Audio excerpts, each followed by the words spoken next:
रहोगे क्या हमेशा खफा, माफ कर दो जाना, हमसे रहोगे क्या हमेशा खफा, माफ कर दो जाना। मान तो ली है हमने अपनी खता, माफ कर दो जाना। देखो ये गुस्सा छोड़ो, अब तुम ये किस्सा छोड़ो, देखो ये गुस्सा छोड़ो, अब तुम ये किस्सा छोड़ो। हम है शर्मिंदा, गलती होगी ना आइंदा, हमसे रहोगे क्या हमेशा खफा, माफ कर दो जाना। मान तो ली है हमने अपनी खता, माफ कर दो जाना। देखो ये गुस्सा छोड़ो, अब तुम ये किस्सा छोड़ो, देखो ये गुस्सा छोड़ो, अब तुम ये किस्सा छोड़ो। हम है शर्मिंदा, गलती होगी ना आइंदा, हमसे रहोगे क्या हमेशा खफा, माफ कर दो जाना। मान तो ली है हमने अपनी खता, माफ कर दो जाना।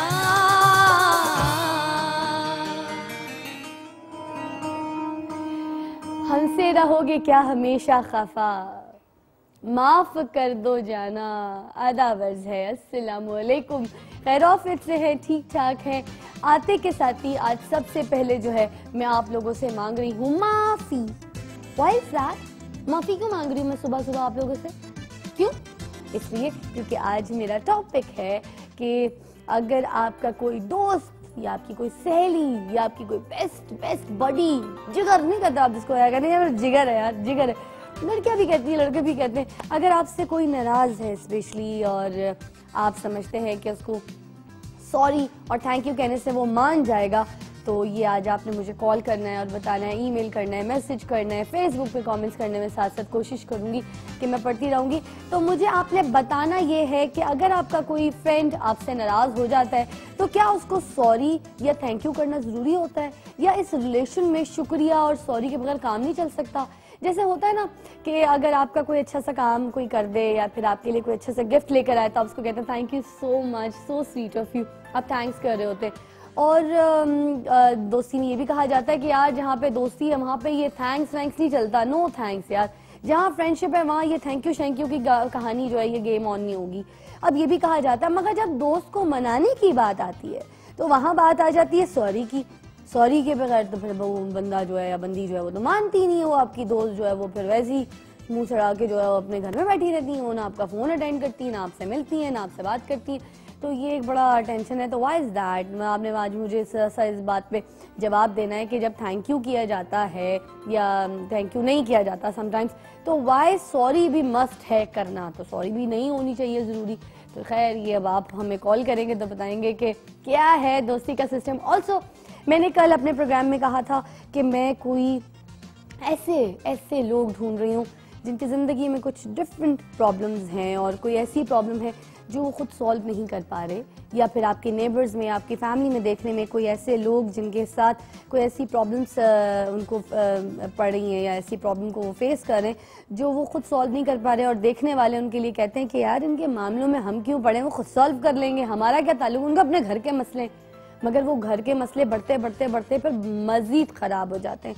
क्यों? क्योंकि हम उनके मामलों में नहीं पड़ते, और जहाँ पर फिर झगड़ा हो रहा होता है वो फिर एक अजीब सी शक्ल जो है वो अख्तियार कर लेता है, वो फिर कुछ और मसला जो है कहीं जाके ख़त्म होता है। तो वो बढ़ना नहीं चाहिए मसला, उन मसलों को पहले रोक लेना चाहिए। उसके तरीके हम आपको यहाँ पे बताएंगे हमारे सुबह की फ़ज़ा के प्लेटफॉर्म में। एक आज हमारे साथ कोई फैमिली हमें ज्वाइन करेगी, ख़ास मैं आपको बता दूं क्योंकि कल स्पेशली मैंने अनाउंस किया और मैंने ख़ास अपने फेसबुक पे भी लिखा, हमने काफ़ी लोगों को भी बोला हुआ था। तो हमें एक फैमिली जो है उन्होंने हमें ज्वाइन किया है, उन्होंने हमें कॉल किया है और मैं आपको आज उन लोगों से मिलवाऊंगी। उनकी जो प्रॉब्लम है ज़रा हट के है, डिफरेंट है, वही वाली बात कि उनके मामलों में अगर नहीं पड़ेंगे तो मसला बढ़ जाएगा। तो आज आप लोगों का साथ चाहिए होगा क्योंकि आप मिल के मेरे साथ जो है उनके मसले को सॉल्व करेंगे। और ये एक बहुत बड़ी नेकी है, ये नहीं कि आप देखो फिजा क्या कर रही, दूसरों के घरों के मसले को अपने घर पे शो पे बिठा के देखो उनके दिखा रही, नहीं दिखा नहीं रही हूँ।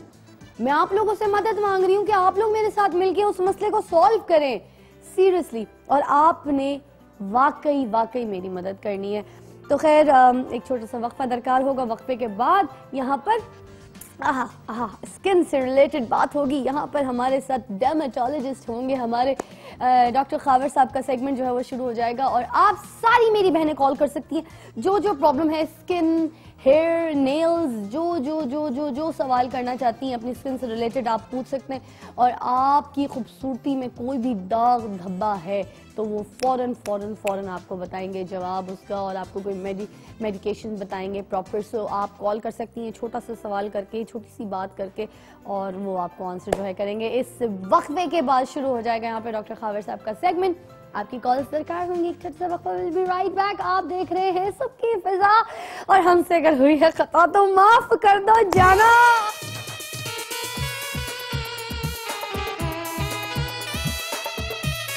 सुबह की फिजा फिजा,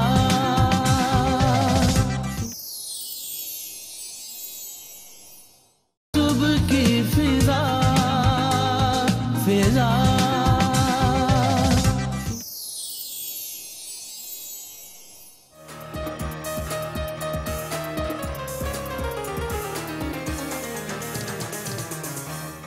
वेलकम बैक। जैसे मैंने आप लोगों को ब्रेक से पहले बताया था कि हमारे साथ यहाँ पे डर्मेटोलॉजिस्ट MBBS डॉक्टर साहब हमारे साथ तशरीफ़ रखेंगे, और डॉक्टर साहब जो है किसी तारीफ का मोहताज नहीं, क्योंकि पहले भी जब हमारे साथ यहाँ पे प्रोग्राम में शामिल हुए तो बहुत सारे लोगों ने बहुत सारे मैसेजेस किए, बहुत ईमेल्स की, बहुत कॉल्स आई हमें, और डॉक्टर साहब को बहुत ज़्यादा पसंद किया गया। तो मैं आपको वैसे ही पर्सनली बता चुकी हूँ कि मैं भी नॉर्मली अगर मुझे स्किन की प्रॉब्लम्स होती हैं, कोई भी ऐसी हेयर फॉल हो रही हो या फिर डैंड्रफ हो रही हो या स्किन में कोई भी दाग धब्बा, आपको पता है मेकअप आप रोज़ यूज़ करो तो ड्राइनेस या स्किन प्रॉब्लम्स होती हैं आपको, तो मैं पर्सनली डॉक्टर साहब के पास जाती हूँ। और डॉक्टर साहब हमारे साथ तशरीफ रखते हैं, डॉक्टर खावर नज़ीर साहब। अच्छा, आपके आगे मोहम्मद भी लगता है, राइट? डॉक्टर मोहम्मद खावर नज़ीर साहब कैसे हैं? ठीक ठाक हैं? अल्लाह का शुक्र, आप सुनाए? ठीक ठाक? अल्लाह का शुक्र, खैर ऑफिस से। डॉक्टर साहब आज ज़रा हमारा टॉपिक थोड़ा सा डिफरेंट है, क्योंकि लास्ट टाइम हमने पिंपल्स, एक्ने के ऊपर सारी बातचीत की थी और आपने मेडिकेशंस भी लोगों को बताई थी। तो फिर बताती चलूँ आज हमें कॉल्स दरकार होंगी इस टॉपिक के ऊपर कि आज अगर किसी को हेयर फॉल हो रहा है उसके ऊपर बात कर सकते हैं। ऑल्सो ये जो स्किन पे बहुत ज़्यादा हेयरी फेस हो जाता है, दाढ़ी निकल आती है, बहुत ज़्यादा मूछें निकल आती हैं, चेहरे के ऊपर जो फालतू बातें बाल जो हो जाते हैं वो, उसके ऊपर हम खास आज कॉल लेंगे। तो डॉक्टर साहब से भी इसी बारे में बात करना चाहूँगी। क्या वजूहात होती हैं डॉक्टर साहब, ये जो चेहरे पे एक्स्ट्रा फालतू बाल भर जाते हैं, नुमा हो जाते हैं, व्हाई इज दैट? और फिर लड़कियों को तो आपको पता है बड़ी मतलब मुश्किलात का सामना करना पड़ता है। ट्रू फिजा, बेसिकली उम्र के ख़ास हिस्से में 12-13 साल के बाद जिस्म में हार्मोन्स की वजह से कुछ चेंजेस आती हैं, और जिस तरह मर्द हजरात में चेहरे पे दाढ़ी और मूंछें आती हैं, इसी तरह उस उम्र के ख़ास हिस्से में लड़कियों में भी हार्मोनल चेंजेस होती हैं। थोड़े बहुत बाल आना नॉर्मल है, हर लड़की में थोड़े बहुत बाल चिन पे या लिप्स पे आते हैं, दैट इज़ नॉर्मल। ठीक, लेकिन अनफॉर्चुनेटली बाज़ लड़कियों में या ख़वातीन में बहुत ज़्यादा बाल आते हैं, और जस्ट लाइक मर्दों की तरह दाढ़ी और मूंछें आना शुरू, और मोटे मोटे बाल होते हैं, खासतौर पे चिन के एरियाज पे बहुत होते हैं लोगों को। तो ये बेसिकली हार्मोन्स की चेंजेस की वजह से, जिस तरह मर्दों में हार्मोन्स की वजह से दाढ़ी और मूंछ आती है, इसी तरह मोस्ट प्रॉब्ली उन ख़वातीन में भी यही हार्मोन्स उनकी दाढ़ी और मूंछें बना रहे होते हैं। ठीक। अच्छा डॉक्टर साहब, ये आपने कहा कि कुछ ऐसी स्पेसिफिक एज होती है जिसमें ये हार्मोनल चेंजेस हो रहे होते हैं, तो वो स्पेसिफिक एज कौन सी होती है? 16, 15 या? ट्रू, ये वो बलूगत की उम्र जिसे हम कहते हैं, पोवर्टी। अच्छा, जिसमें आप जवान हो रहे होते हैं, बच्चा जो है नौजवानी और जवानी की उम्र में जा रहा होता है, जिस समय दूसरी चेंजेस भी आती हैं। अच्छा, मेल में मेल रिलेटेड चेंजेस और ख़वातीन में ख़वातीन से रिलेटेड चेंजेस आती हैं, तो उस खास उम्र के हिस्से में हार्मोनल चेंजेस की वजह से ये प्रॉब्लम होती है। अच्छा, बचपन में ये भी कहा जाता है ना, लड़की पैदा हुई है तो वो माथे पे उसकी आटे की वो गुटलियां जो है बना बना के, वो आटे की पुतलियां बनी, क्या कहता है उसको, वो मलो, उससे जो इसके बाल जो है नहीं आएंगे सर पे, वो जो एक्स्ट्रा बाल हैं वो रवे हट जाएंगे। तो उससे क्या इफेक्ट होता है, फायदा होता है आटे की पुतलियां, चीजें वीजें बना के आटे की मालिश करने से?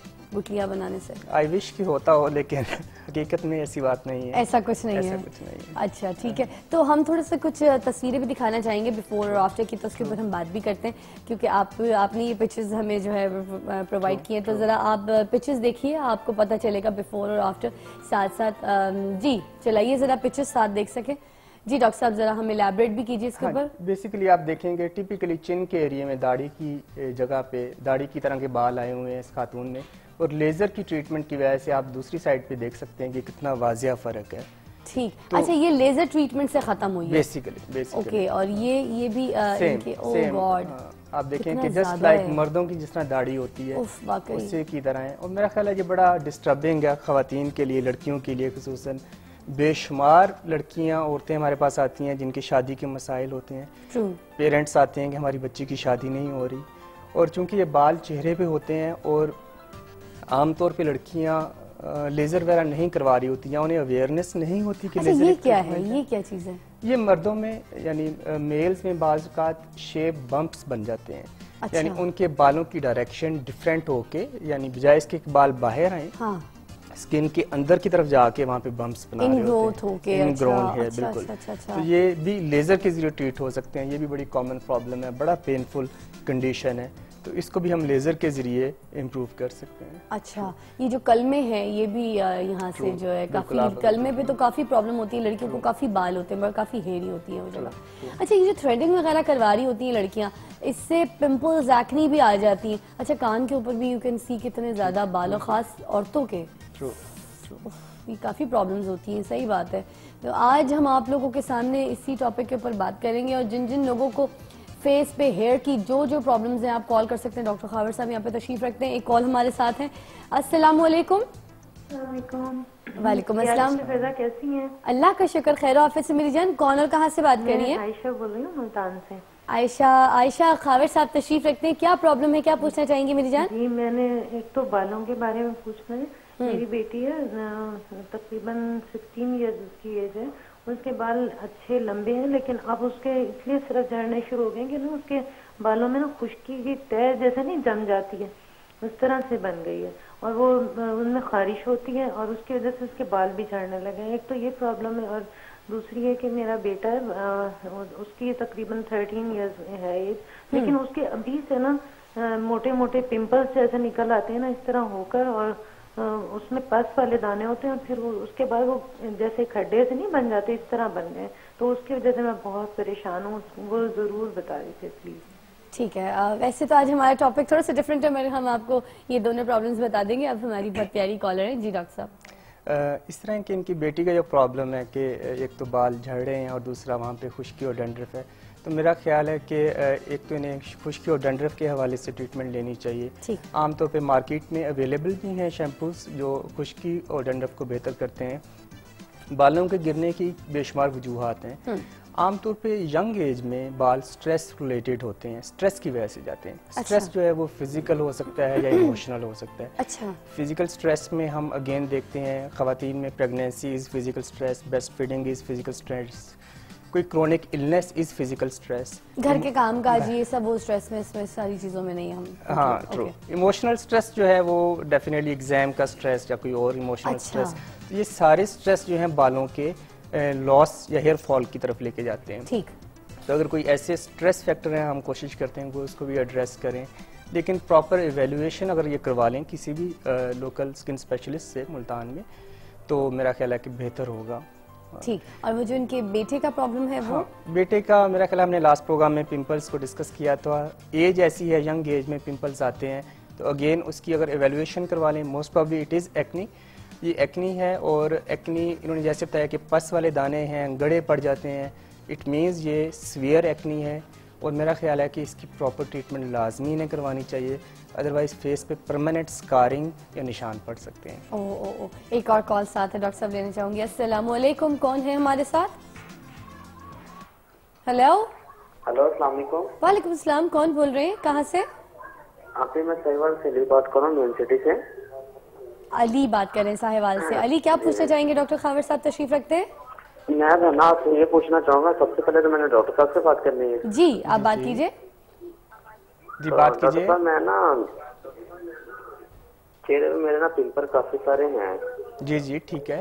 वो तकरीबन 3-4 साल से ना मुसलसल मैं ट्रीटमेंट भी करवा चुका हूँ यहाँ से, जो अच्छे स्पेशलिस्ट डॉक्टर्स हैं। जी जी। तो उनसे भी ना अच्छी ट्रीटमेंट करवाने के बाद भी ना कुछ इम्प्रूवमेंट अच्छी नहीं आई। ठीक है, आपकी एज कितनी है जनाब? मेरी डॉक्टर साहब एज है 22 ईयर। 22 ईयर्स। और आजकल आप प्रॉपर डॉक्टर की ट्रीटमेंट करवा रहे हैं या अपने तौर पे कोई ट्रीटमेंट कर रहे नहीं, हैं? अभी तो फिलहाल तो मैं किसी से भी नहीं कुछ भी करवा रहा। जी जी ठीक तो है। उन्होंने ना मुझे एक क्रीम लिख के दी थी, क्लेरो ड्रीम। ठीक है। तो वो डॉक्टर साहब मैं काफी देर से यूज कर रहा हूँ। उसके साथ ना मेरे पिंपल टेम्परेली बैठ जाते हैं। ठीक है, सही खत्म हो जाते हैं, मूव हो जाते हैं। सही। इसके अलावा कोई और प्रॉब्लम, कोई और बात शेयर करना चाहें आप? और वो फिलहाल तो ये प्रॉब्लम थी मुझे, आप इसका ना कोई परमानेंट अच्छा सा कोई मुझे हल बता दें। मेरी रिक्वेस्ट है आपसे, मैं इस वजह से बहुत ज्यादा अपसेट हूँ। चलें, ठीक है जी। ठीक है, आपको thank you for your call. अभी आपको आपका आंसर मिल जाता है जी। जो बताइए अब इनका हल। ये तो बहुत स्ट्रेस लग रहे थे, साथ इनको बहुत प्रॉब्लम हुआ है एक्ने का सीवियर। true. तो क्या करें? अगेन मेरा ख्याल है फिजा हमारा वही एक्ने का लास्ट शो वाला टॉपिक। एक सेकंड जी। जी बताइए क्या हाँ कह जी। रहे थे? इनका अगेन एक्ने का इशू है और 3-4 साल से प्रॉब्लम है। मुझे लगता है कि इन्होंने प्रॉपर ट्रीटमेंट नहीं ली। ठीक है, और ये जो मेडिसिन यूज करें, मेडिसिन इन्होंने जो नाम लिया है, again this is not proper medicine. ये ज़रूरी है समझना कि एक्ने की डिफरेंट टाइप्स हैं या स्टेजेस हैं। अच्छा। Mild, moderate and severe acne, broadly and generally. Mild acne की डिफरेंट ट्रीटमेंट है, मॉडरेट एक्ने की डिफरेंट ट्रीटमेंट है एंड ठीक। सीवियर एक्ने की डिफरेंट ट्रीटमेंट है। ठीक। और मिनिमम 3 से 4 महीने प्रॉपर ट्रीटमेंट आपको चाहिए होती है एक्ने के लिए। आहा, और एक्ने क्लियर होने के बाद उसे हम मेंटेनेंस थेरेपी पे भी डालते हैं। ठीक। तो मेरा ख्याल है कि अगर ये साहब किसी भी करीबी स्किन स्पेशलिस्ट को दिखा दें हाँ। और उनकी रिकमेंडेशंस को फॉलो करें तो इंशाल्लाह ताला और वो बिल्कुल क्रीम जो बेहतर है हो उसका जाएंगे। तो इस्तेमाल फौरन छोड़ दें। छोड़ दें, बिल्कुल। अच्छा, अब मैं लास्ट सबसे जरा ये क्लियर पूछना चाहूंगी कि ये जो हेयर का प्रॉब्लम सारा कुछ हम देख रहे होते हैं कि बहुत ज़्यादा प्रॉब्लम्स हो रही हैं फेस पे ख़ास तौर पे, तो इसके लिए जो लेज़र ट्रीटमेंट आजकल आई है, जिसको आप कह रहे थे कि लेज़र से आफ्टर लेज़र ये रिजल्ट आ जाता है, तो एक सिटिंग से हो जाता है काम, एक बार से सारी जिंदगी के लिए बाल खत्म हो जाते हैं या नहीं? नहीं नहीं फिजा, अच्छा। बेसिकली बालों को रिमूव करने के बेशुमार तरीके हैं। ठीक। जैसे आपने जिक्र भी किया, थ्रेडिंग है, Hot wax, वैक्सिंग हाँ। है, हॉट वैक्स है, प्लकिंग है, तो ये सारे टेम्परेरी तरीके हैं। ठीक है। तो परमानेंट या लॉन्ग टर्म जो रिडक्शन है बालों की वो लेज़र के ज़रिए होती है या एक इलेक्ट्रोलिसिस तरीका होता है जिसमें बारीक सी पिन के ज़रिए बालों की जड़ों को हम जलाते हैं। अच्छा। ये बड़ा ओल्ड तरीका है लेकिन इट इज़ वेरी पेनफुल और इसके साइड इफ़ेक्ट हैं कि वहाँ पे जहाँ पे हम बाल को जलाते हैं वहाँ पे निशान पड़ने का ख़तरा होता है और मल्टीपल सेशंस की ज़रूरत होती है और अगेन साइड इफ़ेक्ट्स भी इसके काफ़ी हैं। लेज़र जो है बड़ा ही सेफ तरीका है, बड़ा कॉमन तरीका है और पूरे वर्ल्ड में यूज़ किया जा रहा है। आपने एक सेशन की बात की, एक सेशन से नहीं होते। ठीक। मिनिमम 4 to 6 सेशंस, ठीक। मिनिमम 4 to 6 और maximum we don't know. Again reason ये है कि अगर किसी में हार्मोनल इश्यूज़ की वजह से, हार्मोनल डिस्टर्बेंस की वजह से बाल आ रहे हैं तो जब तक हम उन हार्मोन्स को ट्रीट नहीं करेंगे बाल आते रहेंगे। अच्छा, नए जो बाल 4 आते to 6 आप कह रहे हैं सेशंस होते हैं, उसके बाद कब तक का आराम होता है कि बाल नहीं आएंगे? ठीक। इजीली आप मतलब you know, फिर ट्रू। इसमें एक चीज़ समझना बड़ा ज़रूरी है फिजा कि जिन लोगों के बाल काले और मोटे होते हैं वो अच्छा रिस्पॉन्ड करते हैं, उनका रिजल्ट अच्छा है, लेज़र उनको अच्छे तरीके से जलाती है, ठीक। उनके रिजल्ट्स अच्छे हैं। वाइट हेयर लेज़र से ट्रीट नहीं होते। अच्छा। जो पतले बाल होते हैं या लेस पिगमेंटेड, कम काले होते हैं, उन पे लेज़र इफेक्ट करती है लेकिन इतना अच्छा इफेक्ट नहीं करती, मल्टीपल सेशंस की ज़रूरत होती है। ठीक। 4 to 6 सेशंस के बाद जितने मोटे और थिक बाल होते हैं 70-80% चले जाते हैं ठीक। और it is again variable from person to person. अगर कोई अंडरलाइंग हार्मोनल इश्यूज नहीं है, हाँ। यूजुअली फ्यू इयर्स तक ये लास्ट करता है इसका इफेक्ट। ठीक। उसके बाद 30 to 40% बाल वापस आ सकते हैं लेकिन again variable from person to person. अच्छा, थैंक यू सो मच। आज हम इतनी सारी बात जान चुके आपकी वजह से, बिकॉज आपने इतना सारा कुछ, हमारी ये प्रॉब्लम्स जो है ना खास होती हैं लोगों को, या तो कलमे में होती है प्रॉब्लम, या चिन के एरिया पे होती है, या फोरहेड पे भी काफी लड़कियों को प्रॉब्लम होती है, जिसकी वजह से जो माथा वो तब भरा हुआ होता है, तो वो खुल के वो ना तो हेयर स्टाइल कर सकती है ना फिर उनको वो एक कॉन्फिडेंस आता है। तो थैंक यू डॉक्टर साहब, आपका बहुत बहुत शुक्रिया, आज हमने हेयर के ऊपर बात की। नेक्स्ट टॉपिक आप फिर हमसे डिसाइड करेंगे तो फिर वो हम आप लोगों के सामने लेकर आएंगे और फिर आप लोगों को अवेयरनेस होगी खास, और आप उसके ऊपर कॉल्स भी ले सकेंगे। तो अभी आप लोगों का भी बहुत बहुत शुक्रिया कि जिन जिन लोगों ने कॉल किया उनको उनका जवाब मिल गया। एक वक्फा लेंगे, वक्फे के बाद आपको दोबारा ज्वाइन करेंगे यहाँ पर, और भी गेस्ट जो हैं वो हमें ज्वाइन करेंगे। और स्पेशली मैंने आपको बताया कि एक इशू जो एक प्रॉब्लम है किसी फैमिली की, वो हमने सारों ने मिलकर सॉल्व करना है। तो रहिएगा मेरे साथ, आप देख रहे हैं सबकी फिजा, माफ कर दो जाना।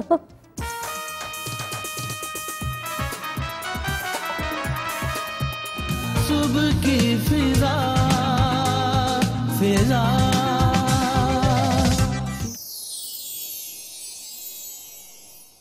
सुबह की फिजा फिजा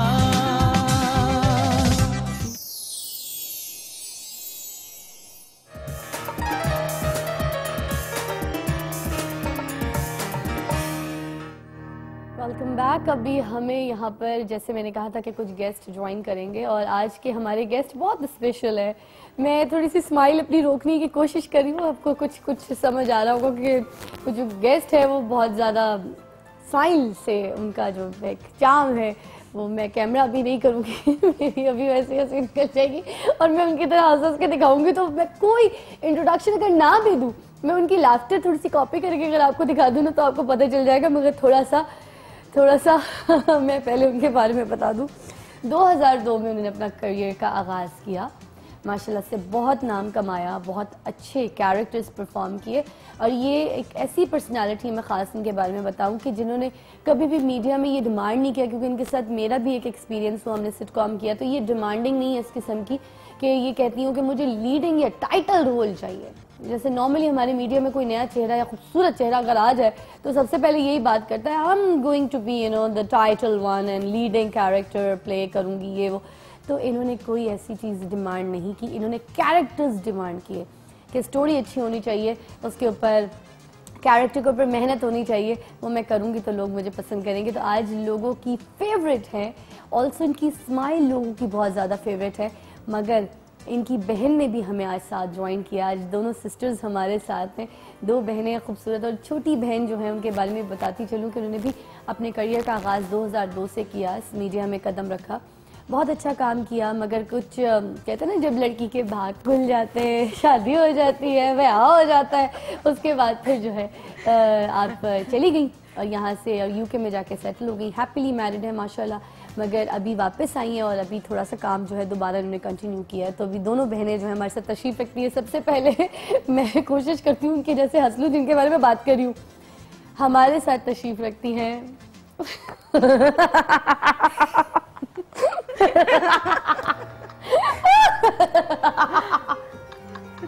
Nazia Baig. Thank you Fiza, thank you, love you ji. अस्सलाम वालेकुम। I'm so sorry। okay, मतलब ट्राई किया कभी कभी होता है प्रोग्राम में भी, मैं जब लाइव जा रही होती हूँ तो मैं इस तरह हंसती हूँ, मेरे डायरेक्टर मुझे फोन कहता है यार नाजिया लग रही हो बिल्कुल बस ये अच्छा, हर इंसान के अंदर मेरे ख्याल से हंसी होती है, सबके अंदर होती है, मगर वो रोक के रखते हैं। आप जो है बहुत ज्यादा खुल के उसको एनहांस कर देते हो। हाँ, मैं शुरू से ही ना, मतलब ऐसा नहीं कि अब, मतलब जब से हंसना शुरू किया है, पता चलना शुरू हुआ है कि यार व्हाट लाफ्टर इज, तब से ही ऑनवर्ड्स इसी तरह हंसती हूँ और वही चीज अब मेरी पहचान बन गई है। माशाल्लाह नाजिया बेग, आपकी हंसी जो है आपका एक सिग्नेचर है, वो कभी चेंज ना हो, हमें भी बहुत पसंद है। साथ आपके तशरीफ रखती है आपकी नन्ही गुड़िया, छोटी बहन तो गुड़िया ही होती है ना, जानू होती है। और हमारे साथ है नेहा बेग, और इनके बारे में मैं बता चुकी हूँ कि इनका ब्याह हो गया है जी, ये अपने घर की हो गई और अभी जो है वापस आ गई, उन्होंने हमें ज्वाइन किया। तो ये बताइए कि 2002 में आप आई, माशाल्लाह से काम किया, उसके बाद शादी करके आप यूके चली गई, तो बहन से दूरी, मीडिया से दूरी, थोड़ा सा मिस किया अपने काम को, अपनी चीज़ों को? बहुत ज़्यादा मिस किया, इसलिए दोबारा मैंने कहा कि नहीं यार दोबारा ज्वाइन करना चाहिए इसलिए मैं दोबारा से स्टार्ट कर रही हूँ। अच्छा, अभी आप हैं तो यूके में, फिर अब किस तरह से काम को कंटिन्यू करेंगी? जब आया करेंगी तब थोड़ा सा काम करके चली जाया करेंगी, लाइक दैट ब्रेक में? नहीं, इस तरह के इफ़ आई हैव वर्क तो फिर मैं काम करूँगी यहाँ, then I will stay here. ठीक। पर इफ आई एम फ्री तो फिर मैं वापस चली जाया करूंगी। Okay. तो इस तरह मैं मैनेज कर लूंगी। और अपने मियाँ के बारे में हमें कुछ बताइए, जो आपके घर वाले हैं उनके बारे में कुछ लोगों को बताइए। कहाँ शादी हुई है, कौन है, कैसे है देखने में? देखने में कैसे है भैया? इंसान है। इंसान है। थोड़ा सा तो हमें बताइए, आपसे प्यारे? That's the question. That's the question. ये तो वैसे आपसे पूछना चाहिए। नहीं, दोनों माशाल्लाह अच्छे लगते हैं। दोनों साथ। प्यारे एक दूसरे को कॉम्प्लीमेंट करते रहते हैं दोनों। क्यूट। दोनों का कपल क्यूट। ये वैसे सारे ही कहते हैं, हाँ। जो भी नया भी मिले तो सब यही कहते हैं कि लगता है कि मेड फॉर ईच अदर। और घर वाले जो है उनका नाम क्या? आपका नाम तो नेहा है, जैसे कभी होता है ना कपल। मैं भी करेक्ट करने लगी थी कि she is no longer Neha Baig, she is not Neha Zeeshan. ओए होए, क्योंकि उन्हों का नाम ज़ीशान। उन्हों का नाम ज़ीशान। ये कहती है। अच्छा, ये आपने तो नाम ले नहीं था, तो फिर यहाँ पे नाजिया बेग ने ले इसलिए लिया। मैंने इसको ये नाम ले लिया। अच्छा नाजिया, मैं आपसे एक और चीज पूछूंगी Yeah, sure. कि आज हमारा टॉपिक भी है कि ये जो दोस्ती होती है, स्पेशली अब बहनों की भी दोस्ती होती है, बहुत ज्यादा, है ना? तो ये जो दोस्ती होती है, इसमें कहा जाता है कि यार थैंक यू कहने की जरूरत नहीं है, दोस्ती में थैंक यू नहीं चलता। जहाँ दोस्ती है खास ये कहा जाता है। अब जब नाराजगी हो जाती है, दोस्त लड़ जाते या बहन नाराज हो जाए तो उसको मनाने के लिए सॉरी करना पड़ता है, दोस्ती के लिए सॉरी। तो अब यहाँ पे सॉरी करना क्या जरूरी है या कोई और तरीका भी? अच्छा फिजा, मैं एक बात बताती हूँ, हमारे जितने भी रिलेशंस है ना, वहाँ पे किसी ना किसी पॉइंट पर आके हमें थैंक यू भी करना चाहिए और अगर सॉरी रिक्वायर्ड है तो सॉरी भी करना चाहिए। ठीक, इसलिए क्योंकि शायद वो उस रिलेशनशिप को बचाने या उसको मजबूत करने की एक ईंट हो। ओके। और स्ट्रांग होता है वैसे सॉरी और थैंक यू कहने से। ये नहीं बहुत रेगुलर आपको, हाँ। लेकिन बाकी सही कह रही हैं कि किसी पॉइंट पे आके अगर आप कहें ना तो बहुत स्ट्रांग होता है वो रिलेशनशिप, और स्ट्रांगली आप थैंक यू भी कहने से और सॉरी भी कहने से। हाँ। तो इससे कोई छोटा नहीं होता। हाँ, ठीक है, पहली चीज। और अगर आप फॉर एग्जांपल मेरे से कोई गलती हो गई है और मैंने रियलाइज कर लिया है कि मैंने तुम्हारे साथ ज्यादती की है और मैं आगे सॉरी कर लूंगी तो मैं मेरी इज्जत शायद तुम्हारे दिल में बढ़ जाएगी। क्या जो भी इसने गलती की वो छोटी सी थी, लेकिन उसमें जो इसने मुझसे माफी मांगी है वो बहुत बड़ी है, क्योंकि हर कोई माफी भी नहीं मांग सकता। True true.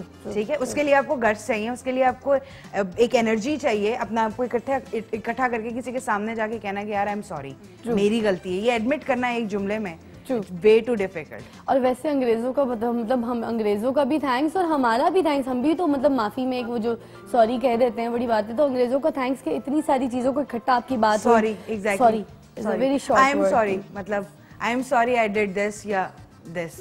बेशक आप सालों के बाद कहो, लेकिन वो जरूर कह दो। सही बात है। अच्छा, आपके साथ वैसे अगर कोई नाराज हो जाए, खासतौर पे इनकी मैं बात करूंगी, अगर नाराज हो जाए तो सॉरी ही आप चूज करती हैं कि करूं या फिर कुछ चीजें लाना, गिफ्ट लाना? आज मेरी बहन इधर बैठी हुई है and सच ही बोलना, she is on air and live, right?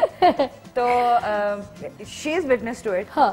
कभी भी अगर मेरी तरफ से, हमारी बहुत आर्गुमेंट्स चलते हैं बहुत ज्यादा, कभी भी अगर मेरी तरफ से ज्यादती नहीं भी हुई तब भी मेरी कोशिश होती है कि मैं माफी मांगूं। Really?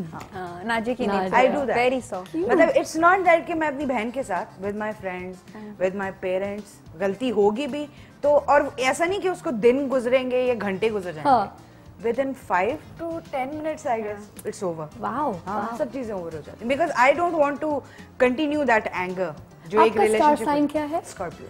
Scorpio. Wow. Don't ask her because she is Scorpio too. तो फिर आपका सॉरी किधर है? किसी बक्से में रखा हुआ है, किसी टोकरी में बांध के रख दिया? I don't need sorries, but whenever, देखो मैं इसको ऐसे लेती हूँ कि ये रिलेशनशिप को स्ट्रॉन्ग करने के लिए एक ब्रेक है, एक ईंट है। ठीक है, सॉरी भी और थैंक यू भी। और अगर वो ईंट मैं लगा रही हूँ, इसका मतलब मैं अपनी तरफ से रिलेशनशिप को मजबूत कर रही हूँ। ठीक है, और अगर वो ये नहीं लगा रही तो कोई प्रॉब्लम नहीं है मुझे, क्योंकि somebody is at least doing it, and that somebody is me. I am okay. इसलिए भी सॉरी बेचारी करती है क्योंकि मैं माइंड ही नहीं करती, मुझे पता है इसका। That I am lost. That I am lost. अच्छा, आप दोनों में से ज्यादा नाराज होता कौन है वैसे? मैं नहीं होती ना, ये होती है। वैसे हम हम नाराज नहीं होते, बट हमारे आर्ग्यूमेंट्स होते हैं ना। नहीं, नाराज आर्ग्यू अ लॉट। अच्छा, बहस ज्यादा होती है। हाँ, अभी भी यहाँ पर आने से पहले अम्मा रात को हमें कह रही थी तुम लोग जा रहे हो वहाँ पे किसी बात पे आर्ग्यू करना शुरू कर देना। क्यूट। अच्छा अम्मी आती है बीच में सुलह कराने, झगड़े वगैरह ठीक कराने कि आर्गुमेंट को तो बोलो यार मत बहस करो, बस कर जाओ, जैसे यही बात पे बात एग्जैक्टली ये कहती होती है। अम्मा को ये चलो जाओ खाना लग गया, ठंडा हो रहा है, जाओ खाना लगाओ और खाओ भी। अम्मा को लगता है शायद अभी सीरियस हो जाएंगी, लड़ते लड़ते, हालांकि नहीं होती। थोड़ी देर के बाद हम दोनों ऐसे जोक्स कर रही होती हैं तो अम्मा बाबा अक्सर जो है ना शॉक्ड होते हैं, कहते हैं लगता है अभी तुम दोनों लड़ पड़ोगी, अभी तुम लोग मजाक शुरू कर देती हो, समझ नहीं आती तुम लड़कियों की। अच्छा आप तो चली गई हैं यूकेजी है, तो वहाँ से जब आती होंगी बड़े सारे गिफ्ट्स लाती होंगी, बड़ी डिमांडिंग कुछ होती होंगी? नहीं कोई डिमांड नहीं होती, नहीं अपनी मर्जी से। कोई कॉस्मेटिक्स ना, सिर्फ जूते मैंने ऐसे सैंडल देखे, मैंने कहा कोई सिर्फ जूते। नाजिया के मेरे आने से पहले ना फोन कॉल आते हैं, यार वो भी ले आना, वो भी ले आना, वो भी ले आना। जूते हाँ और भी चीजें कुछ नया है। मैंने पहली दफा कोई चीज मंगवाई है नया तो वो जूते थे, है ना? अच्छा पहली मर्तबा? हाँ पहली और आखिरी दफा, but now she knows that I like जूते। अच्छा मैं भी आपसे पहली मर्तबा एक रिक्वेस्ट करने जा रही हूँ, क्या शो? मानेंगी तो सही ना आप? कोशिश करो। कॉल है साथ आपने लेनी है कॉल? हाँ। अच्छा हाँ चलो, ये आपका कैमरा है, जरा कॉल लीजिएगा। हेलो अस्सलाम वालेकुम। हेलो कॉल करके भूल गए? हाँ फिर बोलिए। हेलो अस्सलाम वालेकुम। दूसरी कॉल दे दीजिए, साथ दूसरी कॉल दे दीजिए। हेलो अस्सलाम वालेकुम, क्या हाल है? वो भी बंद करके, मेरा सलाम भारी पड़ गया और मैं आज आपका लैपटॉप मारी जा रही हूँ। जी और कॉल है तो दे दीजिए साथ। आई एम सो सॉरी, बल्कि अच्छा ये फिर ना ड्रॉप हो जाए, पहले उनको चेक कीजिएगा। हाँ, पहले चेक करके फिर आप हमें कॉल दीजिएगा। बोल रहे हो तो मुझे दे दीजिए। अच्छा आपने मेरा एक काम करना है, आप भी काम कर सकती है ना मेरा, जब नाजिया कर सकती है नेहा, ये तो कोई बात ना। आपने ब्रेक लेनी है यार, है ब्रेक लेनी है आपने, आपका भी कैमरा यही है तो इस कैमरे पे आपने ब्रेक लेनी। कहना क्या है? अरे आपकी मर्जी, आप ब्रेक ले रही है, जो भी कह के भेज दे, बोले अंडे प्याज ले आओ। अच्छा चलो लेते हैं छोटी सी ब्रेक, कहीं मत जाइएगा। आगे क्या? आगे क्या? मिलते हैं थोड़ी देर में फिजा के साथ।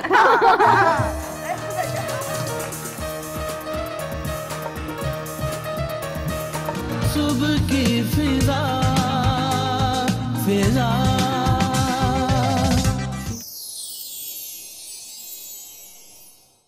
सुबह की फिजा फिजा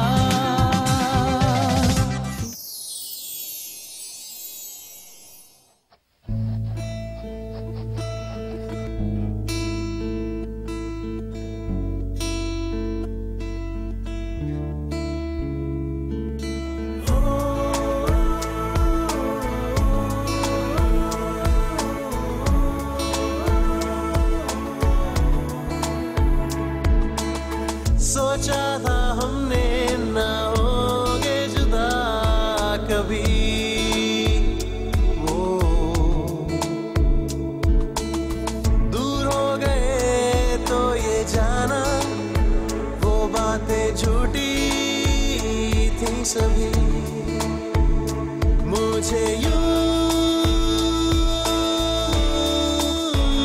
छोड़ जाओगे ऐसे दूर चले जाओगे,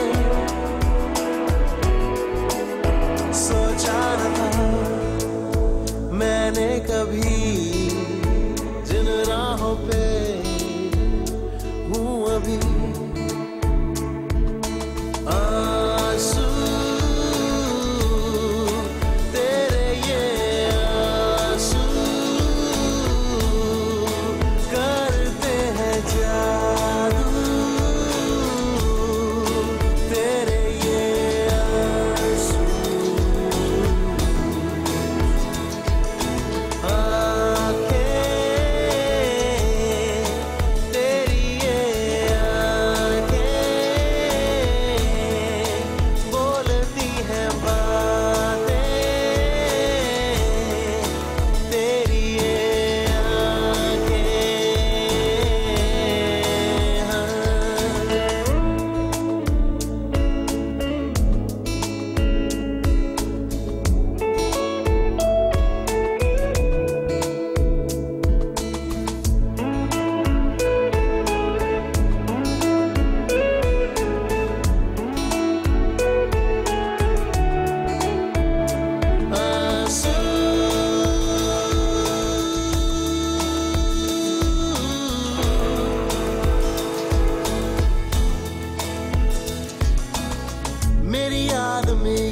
तड़प के आंसू बहाती है क्यों, मेरी रूह में यूं उतर के दिल को जलाती है क्यों, जाने क्यों मुझे तू ऐसे सताती रहती है क्यों।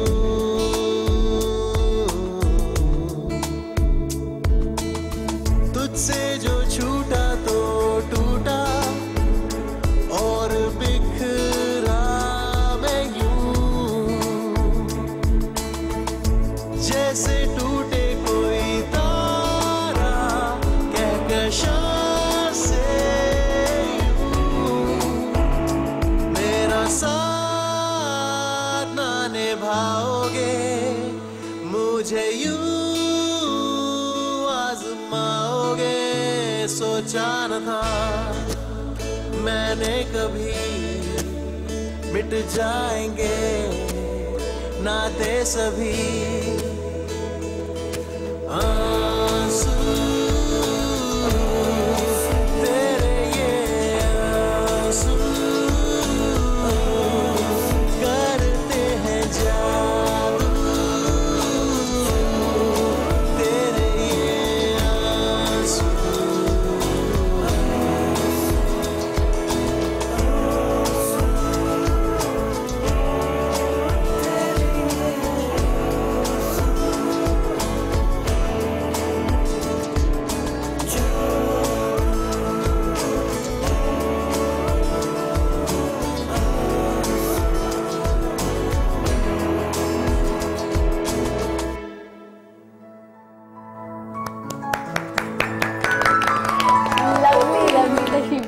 तशरीफ रखिएगा हमारे साथ। यहाँ पे हमें ज्वाइन किया जिन्होंने इतना खूबसूरत गाना गाया। पहले ज़रा उनके बारे में बता दूं क्योंकि परफॉर्मेंस पहले आपके सामने आ गई।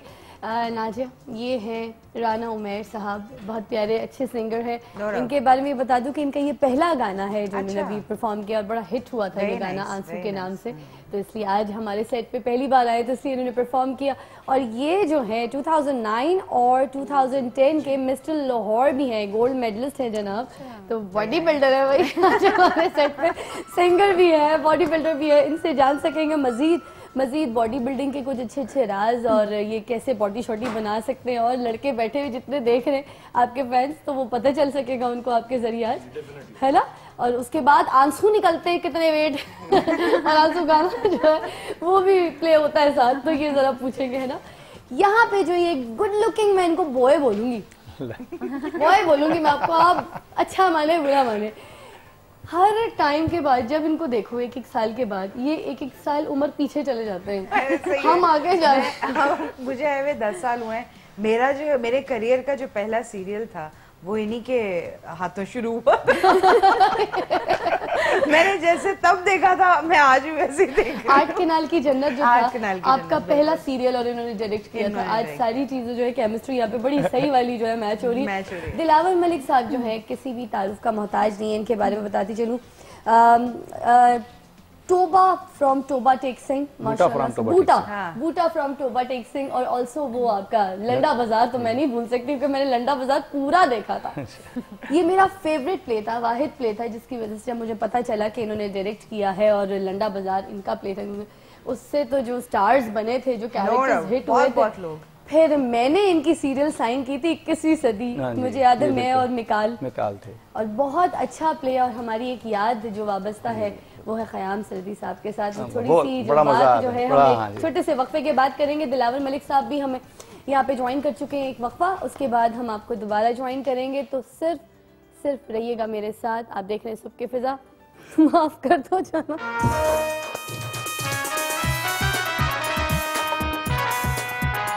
सुबह की फिजा फिजा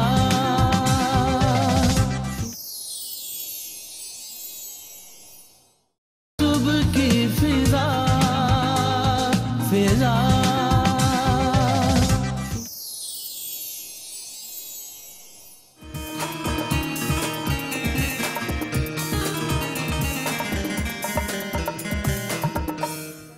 अभी ब्रेक से पहले हमने जब इंट्रोड्यूस किया यहाँ पे हमारे दिलावर मलिक साहब को, हमारे फेवरेट डायरेक्टर, तो वहाँ पे बात छिड़ी ख़याम सरदी साहब की। तो छोटी सी मैं चाहूँगी आप भी कोई बात अगर करना चाहेंगे। वॉज अ लेजेंड, ऑल्दो मेरा भी उनके साथ वो 21वीं सदी जो था वो पहले ही प्ले था।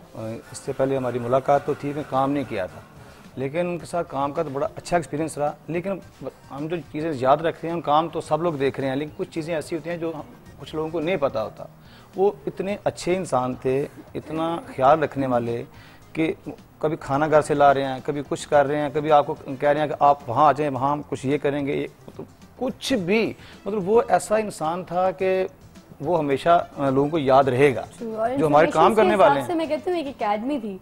आज अगर खैर हमारे साथ होते तो फिर ये डरे डरे नैना जो आपका ड्रामा है, आई एम श्योर इसमें आपका साथ दे रहे होते हैं और आपके साथ होते। डेफिनेटली होते मेरे साथ। मैं बड़ी कमी महसूस होती है उनकी। बहुत ही अच्छे वो आर्टिस्ट थे। और फिर ये था कि पीछे से वो सरहदी फैमिली कास्ट उनकी आ रही है। चलो उनकी भतीजी याले सरहदी इसमें है कुछ ना, बल्कि उसके साथ बड़ी अच्छी यादें जो है उनके साथ याले के साथ शेयर करते थे हम। अच्छा, डरे डरे नैना के बारे में कुछ बात करना चाहूँगी। इसके बारे में मैं लोगों को बता भी दूं कि आज इसकी पहली एपिसोड ऑन एयर होगी A+ पे। A+ के लिए ये और A+ खास अपने फैंस और देखने वाले व्यूअर्स के लिए एक नई ड्रामा सीरियल लेकर आया। तो मैं चाहूँगी कि पहले ज़रा आप इसका एक प्रोमो देख लें, उसके बाद हम ज़रा यहाँ पे बात करेंगे। तो नाजिया और आप ज़रा दोनों मिलकर ये प्रोमो भी साथ देखेगा। आप भी mister Lahore ji, take a look at the promo.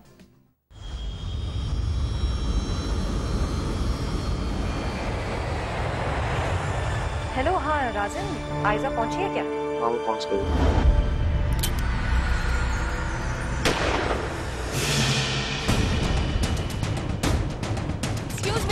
Excuse me, can you please help me? I need your help, please. इतनी घबराई हुई क्यों? मुझ पे किसी ने अटैक करने की कोशिश की। कोई दोस्त ही होगा। तो मेरी जान ही निकाली थी, कहाँ चली गई थी तुम? ऐसा मुझे किसी ने मारने की कोशिश की है। मैं वहाँ से भागकर अपनी जान बचाकर आई हूँ यहाँ। देखिए, मेरा एक बिलीव है, जब इंसान का वक्त आया होता है तो उसे कोई नहीं बचा सकता, और जब उसका वक्त नहीं आता तब उसे कोई मार नहीं सकता।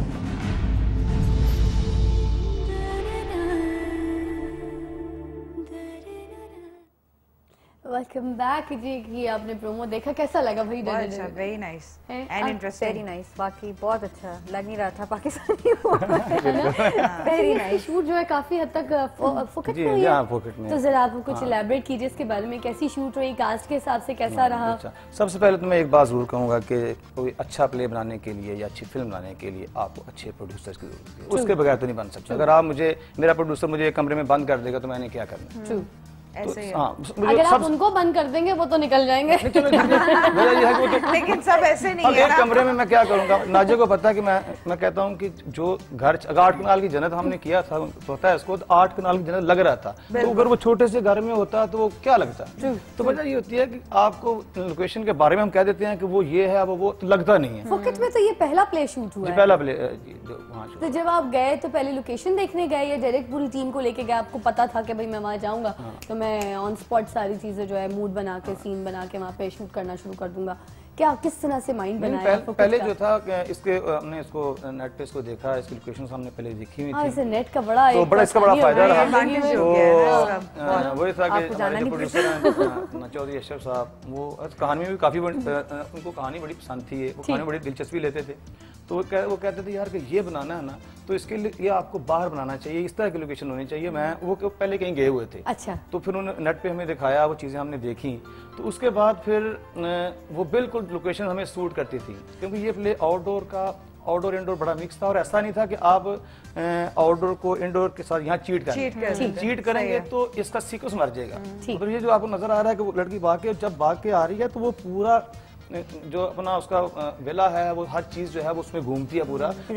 वो उसका एक तो नजर आएगा आपको, ये नहीं लगेगा कि चीट है। इंडोर आउटडोर आपको प्रॉपर नजर आएगा इसमें। तो इसमें मैं सबसे प्राइड देना चौधरी अक्षर साहब को देता हूँ कि जिन्होंने हमें ये फैसिलिटी दी। सीधी सी बात है, अगर वो हमें कहते हैं कि यहीं अपना मिनोड़ा में कर लो तो हमने डायरेक्टर की मजबूरी है। हम हमारे सीधी सी बात है, हम लोग झूठ बोलते हैं सारा।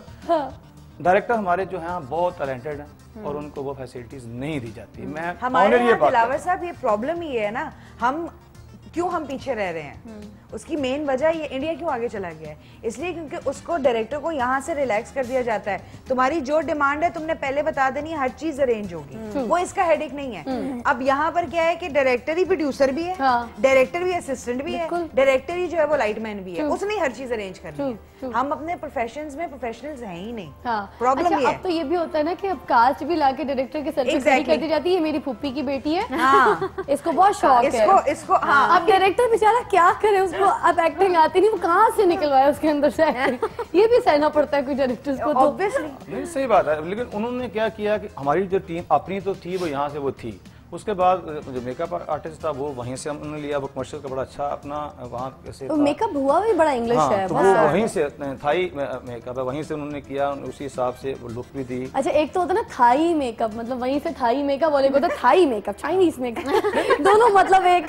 वो कहने का मतलब ये है, देखिए जहाँ बंदा रह रहा हो, आप मुझे बताएं अगर वो वहाँ रह रहे हैं तो अपना जो मेकअप है वो गुजरांवाला कर लेंगे तो वो नहीं अच्छा लगेगा ना, सीधी सी बात है। हर शहर का, हर का मुल्क का फर्क होता है, हम यही डिफरेंस लगा आपको वहाँ पे, क्योंकि बीच वगैरह होती है जरा इस तरह से ज्यादा पॉकेट में। तो मैं कहता हूँ कि आप वन शॉट में आपको एक पहाड़ी मिल रही है और ग्रीन कलर का आपको जो अपना पानी मिल रहा है, वो एक शॉट में आपको जब दो चीजें मिल रही हैं। फिर सबसे बड़ा जो था इसमें मुश्किल जो पेश आती थी, इसमें आनी चाहिए भी थी, वो डीओपी के लिए था। ये हमारे पता है कि नवीद अपना बहुत अच्छा काम करने वाला है और बड़ा वो कीड़ा है इसमें, नई चीजें करने का, एक्सपेरिमेंट करने का उसको बड़ा शौक था। तो मैं अपना वो इनके पास सारा उसमें कैमरेज खेलता रहना, तुम तो तुम्हारा सारा इक्विपमेंट सारा अपना ही था, नहीं करते हैं शॉट्स पे या लाइट में, वो करता है शॉट अगर अच्छा ना हुआ तो कैमरे को हला दिया। अच्छा फिजा ऐसे है ना, अच्छा नहीं हुआ। दूसरा, अगर आउटडोर है, सनसेट का सीक्वेंस सीन लेना है तो अक्सर लोग कहते हैं कि यार चलो अगर डूब भी गया थोड़ा सा तो कर लो,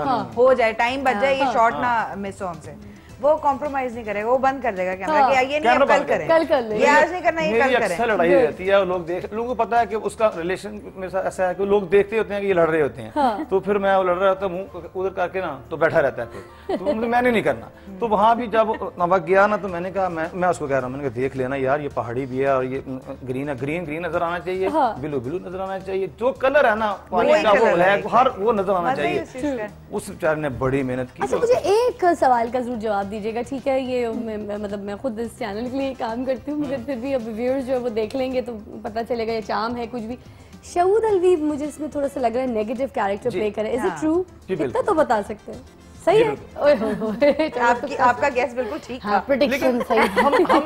हमारा मसला भला क्या है, हम ये देखते हैं कोई नेगेटिव है, कोई नेगेटिव क्यों है, हम वहाँ तो ध्यान ही नहीं देते ना। हमारा जो माशरा है, हमारे माशरे की मैं कहता हूँ बहुत सी ऐसी कहानियां वैसे ग्रेस बड़ी आप देख सकते हैं स्क्रीन पे, उसके पीछे एक कहानी है, उससे पीछे एक कहानी है कि वो ऐसा क्यों है। लेकिन उसके देखो, जो बंदा अंदर से अच्छा होता है ना, वो जितना मर्जी बुरा बन जाए, उसके एक कोने में वो अच्छाई छुपी होती है, वो कहीं ना कहीं वो बाहर आती है।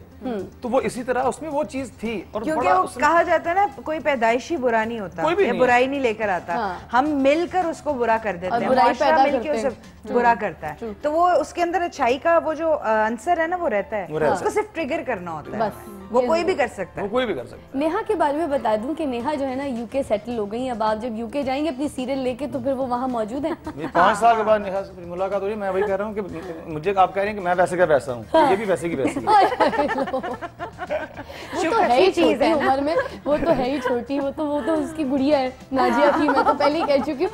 आपने अपनी उम्र उसके साथ, मैं उसके साथ नहीं, वो डिफरेंस तो है।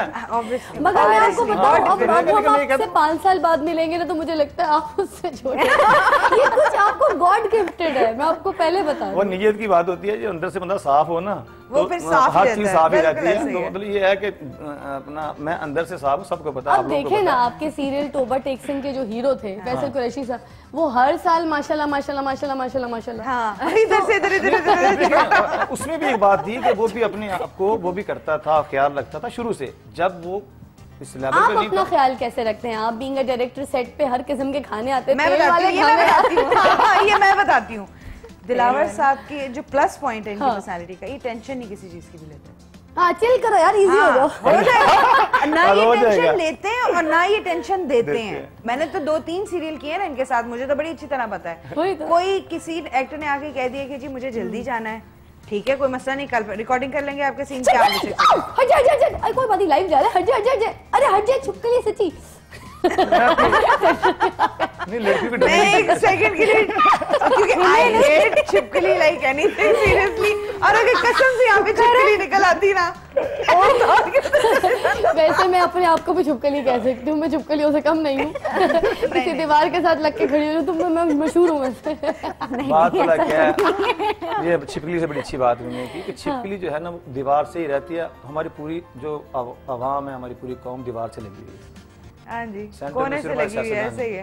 तो बहुत प्यारी बात की है। अच्छा, यहाँ पे जो ये मिस्टर लाहौर बैठे हैं, इनको कब कास्ट करेंगे? अब इनको भी जरा कास्टिंग में होना चाहिए ना, इनके कोई गाने वाने दीजिए। ये आज आपको पूरी टीम, आप तो वैसे ही नए लोगों को बहुत ज्यादा आता है, लेकिन ये है कि अगर मैं आपको स्क्रीन टेस्ट करवा दूं यहाँ पे थोड़ा सा, अगर आप चाहें थोड़ा माइक मुझे दीजिएगा। मिस्टर लाहौर वाला अगर एक दो पोज अगर यहाँ पे मार के दिखा देंगे, हैं जैकेट उतार के, वरना मजा नहीं आना हमें, क्योंकि सर्दी तो भी आएगी। नहीं नहीं नहीं नहीं, आप मजा तो फिर तभी आएगा ना। एक पोज। अब हंसी जो है ना नजिया की, वो मैं मुझे पता है। अच्छा, इसमें मुंह पे हाथ। अब आप जाने कैमरा सारे कैमरेज आपके जी। जैकेट मुझे दे दे, लाए जैकेट भाई जान मुझे दे दीजिए जी। पोज हो जाए। जैकेट इतनी भारी है, छू के देखो जैकेट कितनी भारी है। हाँ। इसके अंदर कुछ है जी। अच्छा, फिर से जरा सही वाला मजे का, एक आध शॉट नहीं होना चाहिए। ये विंग्स का पोज मार दे जी। ओए तालियां आनी चाहिए भाई। और डबल बाइसेप का भी, एक डबल बाइसेप का भी।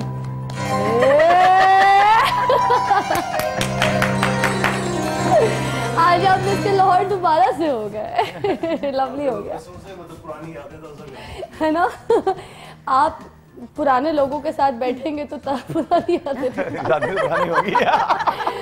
ये इतने पुराने मैं बताऊं, इनके बारे में बता दूं, हम छोटे से थे तब भी ऐसे ही थे। नहीं इनके जमाने में कौवे भी सफेद हुआ करते। देख ले, ये इतने पुराने के जब घास भी नहीं हुआ करती थी, ये हुआ करती। नहीं, लेकिन सीरियसली मेरा तो बहुत अरसा हो गया, अब तो हमने काम नहीं साथ किया, लेकिन जितनी दफा दिलावर साहब के साथ काम किया, बिल्कुल रिलैक्स होके, कोई टेंशन नहीं किसी चीज की। कुछ खाना है, कुछ पीना है, कुछ कहीं जाना है, जल्दी आपको काम जल्दी खत्म करवाना है, he is the most convenient person to talk to. Seriously, no doubt. मतलब ये कॉम्प्रोमाइज कर लेते हैं, एक्टर मेरा कंफर्टेबल रहे, हाँ। बाकी सारी चीजें बाद में होती हैं। मैं आपको बताऊं कि जब हम अभी बाहर भी गए हैं तो वहाँ हर मैंने अपने प्रोड्यूसर से बात की, मैंने कहा कि होता भला क्या है। सुबह सबसे पहला बहाना होता है कि वो मेरे साथ दूसरा बंदा था, तो दो लोग हम एक रूम में थे, तो वो लेट सोया, लेट हुआ, ये हुआ, तो कोई आर्टिस्ट है अगर दो होंगे तो इस तरह होगा। तो उसने कहा कि मतलब आप क्या समझना क्या होना चाहिए। तो मैंने कहा जी फिर अलग अलग, उन्हें कोई बात नहीं। अब यकीन करें, हमारे पास 2 होटल थे और एक होटल जो हमारे पास था वो सिर्फ हमारा था पूरा। जो वहाँ रहना चाहें वहाँ, जो साथ रहना चाहें साथ रहना चाहें, एक कमरे में एक बंदा था। तब कोई ये बहाना करे ही ना। जब 8 कनाल की जन्नत किया था, हम सियालकोट गए थे, ठीक है, वहाँ पर रिकॉर्डिंग की थी। मेरे ख्याल से 10 या 15 दिन का काम था स्पेल था। मैं न्यू कमर थी, मैं मतलब मुझे किसी भी लड़की के साथ एडजस्ट कर सकते थे साथ कि तुम भी इस कमरे में बैठ जाओ। पूरा प्रोटोकॉल जैसे एक आर्टिस्ट को मैंने कभी मतलब मुझे एक्सपीरियंस नहीं था मेरा, लेकिन मुझे बिल्कुल ऐसे लगा जैसे मैं अब स्टार बन गई। वजह से ये थी कि बाबर अली के साथ ही हुई थी। बाबर अली उस वक्त स्टार था, ये नहीं थी। तो मैंने इससे कहा, सब मुझे, मैंने कहा जिस ये उसका रूम है उसके बराबर पे इसका रूम होना चाहिए। जब ये वो तैयार हो कि वो निकले तो बताओ ये उसके स्टार मिले। तो मैंने बिल्कुल उसको वो कॉन्फिडेंस मैंने वो दिया। मैंने कहा कि आप, और उसके बाद जब इसके घर से निकलने लगे ना, तो इसके फादर कहने लगे कि पहली दफा जा रही है, महमूद असलम साथ थे। मैंने कहा भाई को साथ भेजे, मैंने कहा आप इसको जाने दो, जाके फोन करेगी तो बेशक भाई आ जाए, जो मर्जी आ जाए। हाँ। जब ये वहाँ गई, इसे पूछे, किसी की जरूरत महसूस नहीं हुई, इसको कोई बंदा होना चाहिए। नहीं, आपके काम के लिए और आपके क्रेडिट्स के लिए, और खास ये डरे डरे नैना के लिए मैं चाहूंगी जरा तालियां बजाएं। और बहुत सारी दुआएं हैं आपके लिए। Thank you so much Dilawar Malik साहब। एक छोटा सा वक्फा लेंगे और उसके बाद जो है हम आपको दोबारा ज्वाइन करेंगे। यहाँ पर और भी बहुत कुछ है हमारे आज प्रोग्राम में, और जिसमें मैंने आपको खास कहा था कि आज आपकी मदद चाहिए। तो एक छोटा सा वक्फा, विल बी राइट बैक। आप देख रहे हैं सुबह की फिजा। मुआफिक कर दो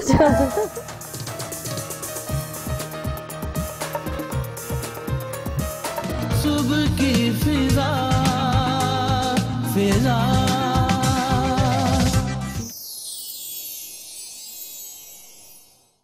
सुबह की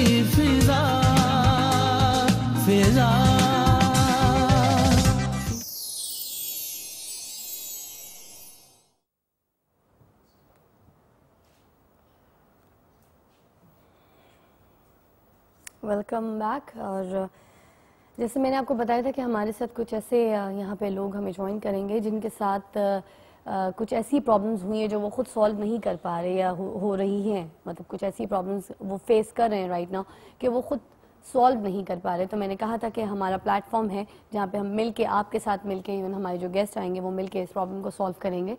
तो आज हमें जिन्होंने ज्वाइन किया है ये हैं आगा राहत साहब। इन्होंने हमें फेसबुक पे मैसेज किया था, इन्होंने हमसे रिक्वेस्ट की थी कि मैं आना चाहता हूँ, मेरे 2 बेटे हैं और दोनों बेटों ने मुझे घर से निकाल दिया है और क्या रीज़न है, क्या कहानी है, मैं चाहूँगी आप इन्हीं की ज़ुबानी पहले आप इनसे सुने तो फिर उसके बाद हम इसके ऊपर बात करते हैं। जी आगा साहब, वालेकुम अस्सलाम। हाय हाय, पता नहीं किन लोगों को बेटों की ख्वाहिश होती है कि उनकी शादियां करें, बहू आए घर में। देखिए मेरी बीवी को 15-16 साल हो गए, अल्लाह को प्यारी हो गई। मैंने अपने बच्चों को हर खुशी दी है, अपना सब कुछ कुर्बान कर दिया।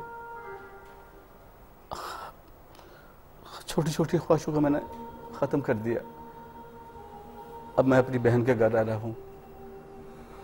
बच्चे कहते हैं कि हमारे 2 कमरे हैं, एक हमारा है, एक दूसरे भाई का है, बहुएं मुझे बर्दाश्त नहीं करती। क्या क्या अरमान थे मेरे, अल्लाह बख्शे। मेरी बीवी कहती थी कि बच्चों की देखभाल करना और दूसरी शादी न करना। मैंने अपने बच्चों की ख्वाहिश के लिए अपने सारे अरमान दफन कर दिए और खुद भूखा रहता था। तनहा मिलती थी कि बाजार से खाना खाऊं, सोचता थी 15-20 रुपए का खाना बाजार से खाऊंगा, ये मेरे बच्चों के काम आ जाएंगे। मैं वो 15-20 रुपए की कापियां, पेंसिलें, कभी उनके लिए टॉफियां ले जाता था। अपना खून पसीना दे के रात दिन एक करके उनको पढ़ाया, अल्लाह तलीम दिलाई। क्या ख्वाब थे, क्या सपने थे कि मेरे बच्चे बड़े होके मेरा सहारा बनेंगे। आपकी कोई बेटी? बेटी की तो बहुत ख्वाहिश थी।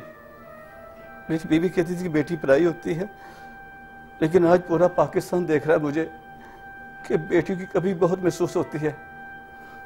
बेटी देश में हो या परदेश में अपने बाप का ख्याल रखती है। आज मेरी बेटी होती तो हफ्ते में 1-2 बार मुझे सुर पूछती, अब्बा जान आपके कपड़े को प्रेस कर रहा है, खाना खाया है? आज तो मुझे पूछता ही कोई नहीं है कि मैं किस हाल में हूँ। बेटे मैं खुदा से दुआ करता हूँ कि जिनके पास बेटियां नहीं है वो खुदा से दुआ करें कि उनको खुदा बेटियां दे। बेटियां बहुत प्यारा सासा होती हैं, हर हाल में अपने बाप का ख्याल रखती हैं। आज मुझे बीवी के बाद बेटी की बहुत कमी महसूस हो रही है। फिजा दुआ करें कि जैसे मेरी जिंदगी गुजर रही है ऐसे किसी की ना हो। यही एक उम्र है जो बीवी का सहारा महसूस करती है। इस उम्र में बीवी का बहुत सहारा होता है। हाँ साहब, आप ऐसे दिल छोटा ना करें, आपको पूरा पाकिस्तान देख रहा है, आप तो बहुत बहादुर इंसान है। और रही बात बच्चों की, आप बच्चों के प्यार के साथ बंधे हुए हैं। 2 बेटे हैं आपके? जी फिजा जी, अभी तो मैं अल्लाह का शुक्र है मेरी पेंशन इतनी आती है, मेरे पास पैसे इतने हैं कि मैं अपना खाना पीना खुद संभाल रहा हूँ।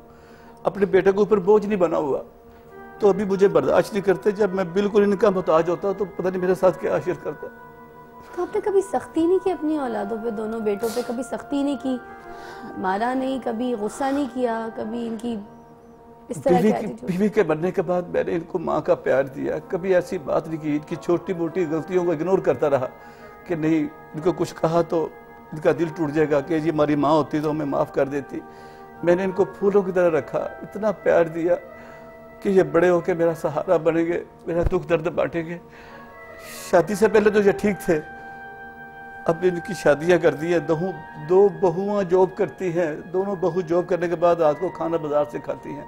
मैं बीपी का पेशेंट हो चुका हूँ, मेरा प्रेशर हाई रहता है, बाजार से खाना मेरे लिए मुज़र है। डॉक्टर ने मना किया बाजार से खाना ना खाएं, घर से कोई पका के नहीं देता। आपको निकाला किस रीजन पे, मुझे ये समझ नहीं आ रहा, निकाला किस बात? वो कहते हैं जी ये मेरी बहू का घर था, 2 कमरे, बहू के बाप का घर था, दोनों कमरे उन्होंने दिए हुए थे। वो कहते हैं जी आपका उधर घर का है, मैं घर का किराया पे दे दिया हुआ है। वो 5-6 हज़ार रुपये मुझे किराया आता था। लेकिन ये कहते हैं जी वो घर बना के ऊपर कमरा बना लें, आपके पास जो 10-12 लाख रुपया बर्जा हुआ है उसको ऊपर लगा लें। मैं कैसे लगाऊं ऊपर? इनका क्या एतबार है? इस हाल में मुझे बर्दाश्त नहीं करे, जब ऊपर कमरा डाल दूंगा वो आना जाना लगा रहेगा। वो कह जी आपकी आना जाना, क्या बताऊं आपको। शादी के बहुओं का क्या रिएक्शन है? वो आपके साथ कैसे एक्ट करती हैं? बहुएं तो बर्दाश्त नहीं करती जी हमारा आना जाना, आप बाप को बाहर निकाल दें या ऊपर कमरा डाल दें, या मैं तो अपनी बहन के घर रह रहा हूँ, मुझे तो बर्दाश्त नहीं करते कि ये बाप यहाँ क्यों रहता है। अब वो चाहते हैं कि बस इनसे पैसे ले लें, इनका 10-12 लाख फंसा हुआ है वो इनसे निकाल लें, मैं दर बदर का फकीर हो जाऊं, बेकार हो जाऊं। बहुएं आपकी बिल्कुल रिस्पेक्ट नहीं करती। अगर रिस्पेक्ट करती होती तो मैं आपके पास आता। मैं आपके पास आया हूं ताकि पूरा पाकिस्तान मुझे देख रहा है कि मैं किस हाल में जी रहा हूं। मेरे तो इस दुनिया में सिवाय मेरी बहन के बाद 2 बेटे हैं जो मेरा सहारा बनना चाहते थे। मैं उनको सहारा बनाना चाहता था, लेकिन शादी के बाद मैं उनके ऊपर बोझ बन गया। तो आप ये बहुएं खुद लेकर आए चूज करके या उनकी अपनी पसंद से? एक मेरी बहू अरेंज है, एक बेटे ने लव मैरिज की है। जिसने लव मैरिज की है उसको नखरे बड़े हैं। दूसरी जो मेरी बहू है, मैं तो समझता हूँ मेरी बहू नहीं मेरी बेटियां हैं, क्योंकि अल्लाह ताला ने मुझे बेटी नहीं दी। आपने कभी बेटी की दुआ की थी? बेटी की दुआ भी की थी। मैंने बीवी से कहा था मुझे एक बेटी दे दो, शायद वो जिंदा होती तो आज मुझे बेटी मिल जाती। मैं शिद्दत से बेटी का एहसास कर रहा हूँ, बहुत कमी महसूस कर रहा हूँ। शायद आज मेरी बेटी होती, मैं जो आपके सामने इतना बूढ़ा नजर आ रहा हूँ बूढ़ा ना होता। मुझे 2 बेटों ने टेंशन दे दी है, वक्त से पहले मुझे बूढ़ा कर दिया। मुझे कितने अरमान थे कि बेटे बेटी होंगे, घर में बच्चे होंगे, मैं इनसे खेलूंगा, दिल लगा रहेगा। बहुएं मेरे को नाश्ता देगी, कोई कपड़े प्रेस करेगी, कोई मुझे पूछेगी, कोई दबाएगी, लेकिन कुछ नहीं है, सब ख्वाब अधूरे रह गए। ये एक ऐसी पर्सनालिटी है जो कि सारे के सारे देख रहे हैं। मैं क्या कहूँ, ये हमारे माशरे का हिस्सा है, मगर किस माशरे का हिस्सा है मैं इसके बारे में कुछ कहना नहीं चाहूँगी। मगर हमने इनके दोनों बेटों को भी यहाँ पे दावत दी है। जैसे मैंने आपको कहा था कि हम आपके सामने मिलकर यहाँ पे मसला सॉल्व करने की कोशिश करेंगे। तो ये एक बाप की फरियाद तो आपने सुन ली, जो कि आज बहुत तड़प रहे हैं कि काश मेरी बेटी होती तो मैं शायद ऐसे घर से बेघर ना होता, और 2 बेटों ने इनको घर से निकाल दिया।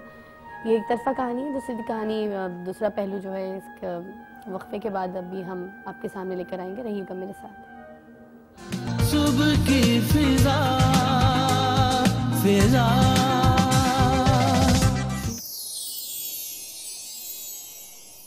सुबह की फिजा फिजा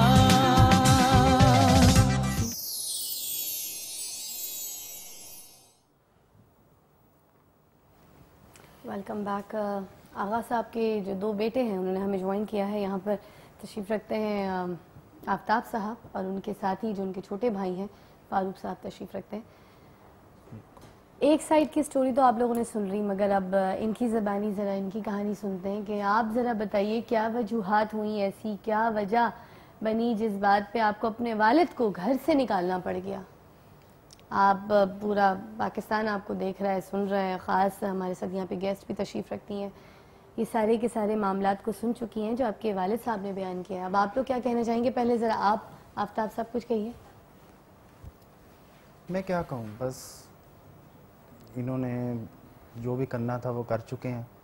हमने इनसे कोई गलत बात नहीं की है, हमने सिर्फ इतना बात कही है कि देखिए मैं एक्चुअली खुद जॉब कर रहा हूँ, मेरी मिसेज भी जॉब करती हैं, और इनको हमने सिर्फ इतना कहा है कि देखें एक मियाँ बीवी की एक प्राइवेसी होती है, और इनसे यही हमने किया था कि आपकी जो पेंशन के पैसे पड़े हुए हैं आप ऊपर कमरा बना लें, तो हमारी प्राइवेसी हमारी रहेगी, आपकी रहेगी।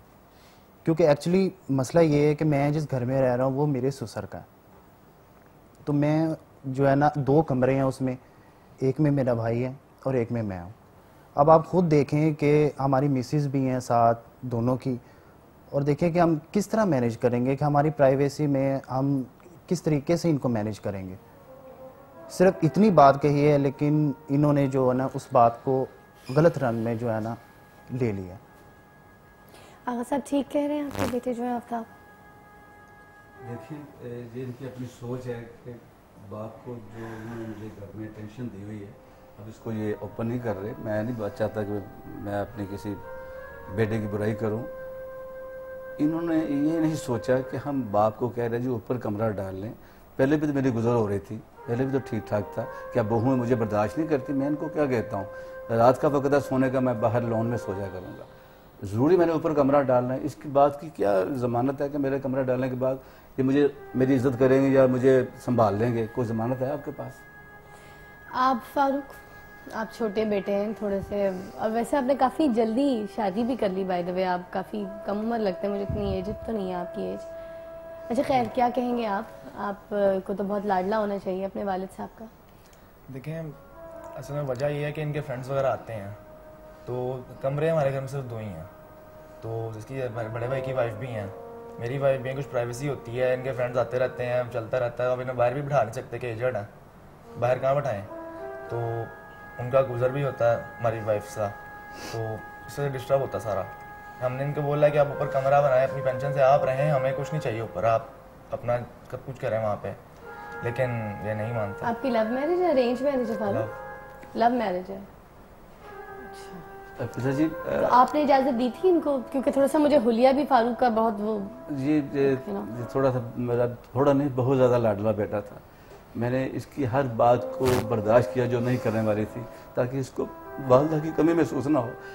क्या मेरे अगर फ्रेंड आते हैं वो भी इनकी वाइफ को गुजारा नहीं होते, वो वाइफ जॉब पे चली जाती है, घर खाली होता है।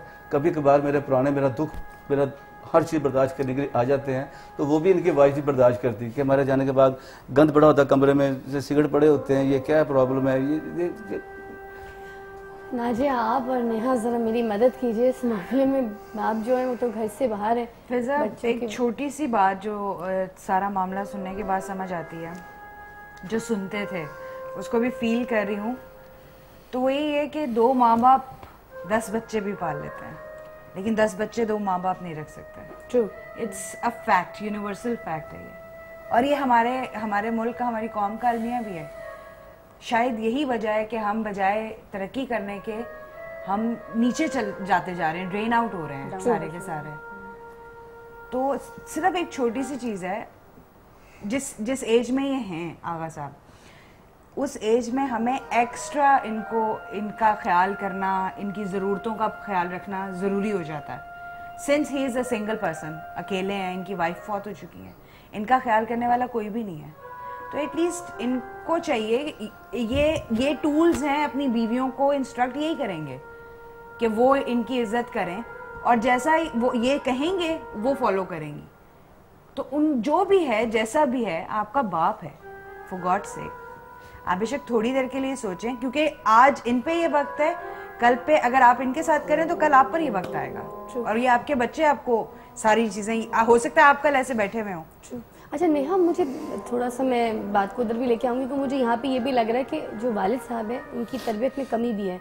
अगर आप थोड़ा सा बच्चों का लुक देखें तो जो छोटे भाई हैं इनके, ख़ास फारूक साहब जो हैं वो काफ़ी मॉडर्न हैं, बड़े जो हैं बहुत ज़्यादा सोबर से हैं।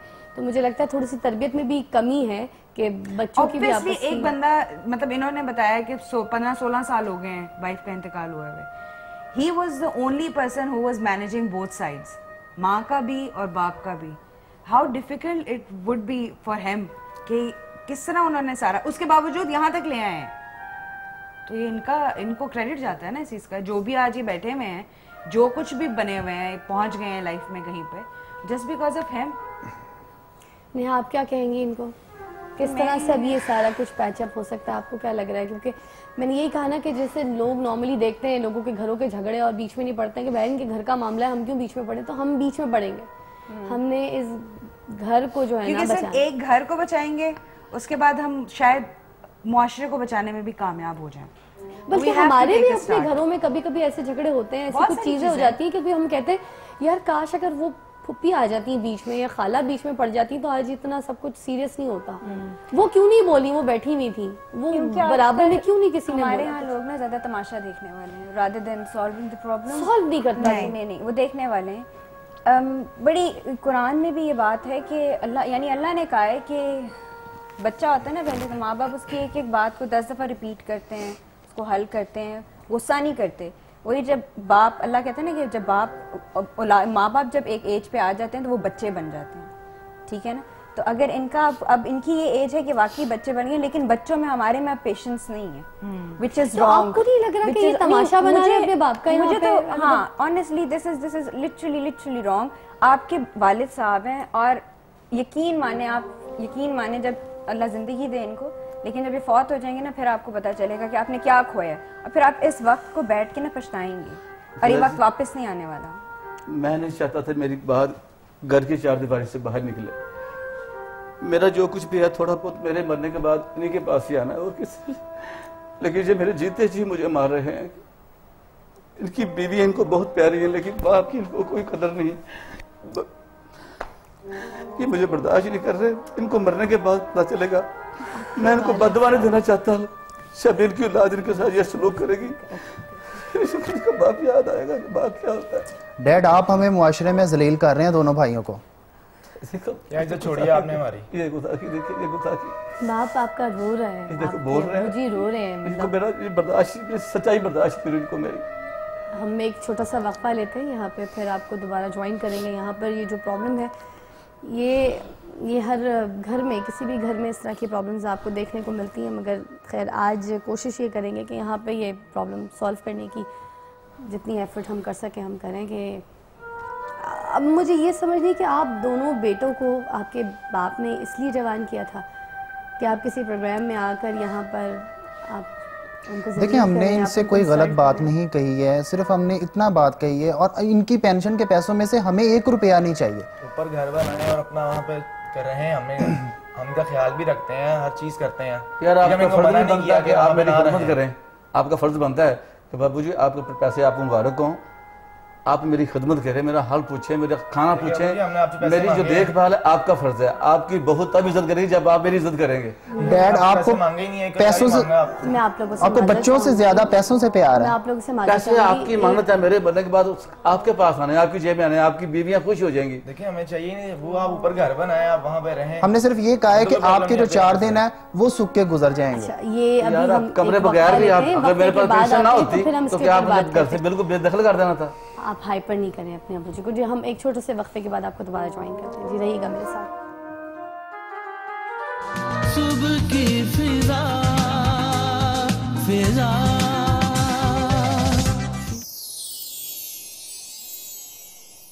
सुबह की फिजा फिजा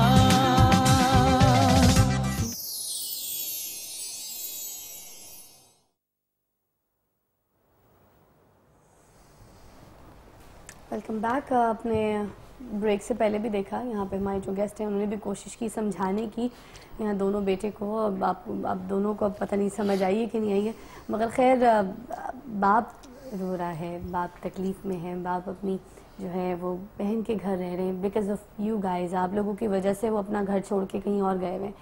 अगर अब आप लोगों ने घर से निकाला हो या ना निकाला हो, मगर इनके कहने के मुताबिक कि मेरे साथ अच्छा सलूक नहीं हो रहा तो मैं अपनी बहन के पास रहना हूँ। हमने अभी ये बात क्लियर नहीं की है कि इनको घर से निकाला गया है या खुद निकले या खुद गए। हुआ क्या था जिस तरह से ये घर से गए और लास्ट अपनी बहन की तरफ चले गए? इनके फ्रेंड्स बैठे हुए थे घर में, तो इनकी वाइफ जॉब करती हैं, मेरी वाइफ ने हाउस गई हुई थी वापस, तो वो आई हैं तो फ्रेंड्स वगैरह बैठे हुए सारे इनके जी। तो उस वजह से सारा प्रॉब्लम हुई है। वो हमें बोलती हैं ठीक है कि ये देखें हम हमारी प्राइवेसी है, हमने काम करना है, अपने रूम में जाना है, क्या करें। ये फ्रेंड्स लेके बैठे होते हैं, खेल रहे हैं, वहाँ पे बातें हो रही हैं, सिगरेट पी रहे हैं, तो काफ़ी बीच में मसले मसाइल आपके सामने है कि स्मोकिंग से क्या होता है। तो उससे वो नहीं मानती हैं। अब हमने इनको समझाया कि आप ना फ्रेंड्स बुलाएं, चलें ऊपर आप घर बनाएं, ऊपर जो मर्जी करें, लेकिन नहीं सुनते। यानी कि आपको अपनी बीवी की बातों पे अमल किया है, मेरी बात पे कोई असर नहीं होता आपको।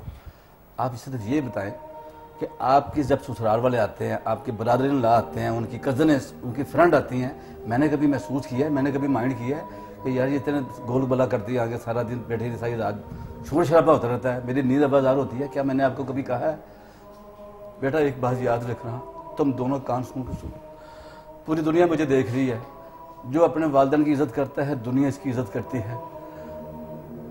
औलाद की ज़िंदगी माँ बाप की दुआओं से बनती है, बीवियों की अदाओं से नहीं। और तुम अपनी बीवी की अदाओं देखते हो, बाप की आंसू नहीं देखते, उसका दर्द महसूस नहीं करते। तुम्हें बीवी कान में जरा सी फूंक मारती हो, तुम उससे फौरन अमल करते हो।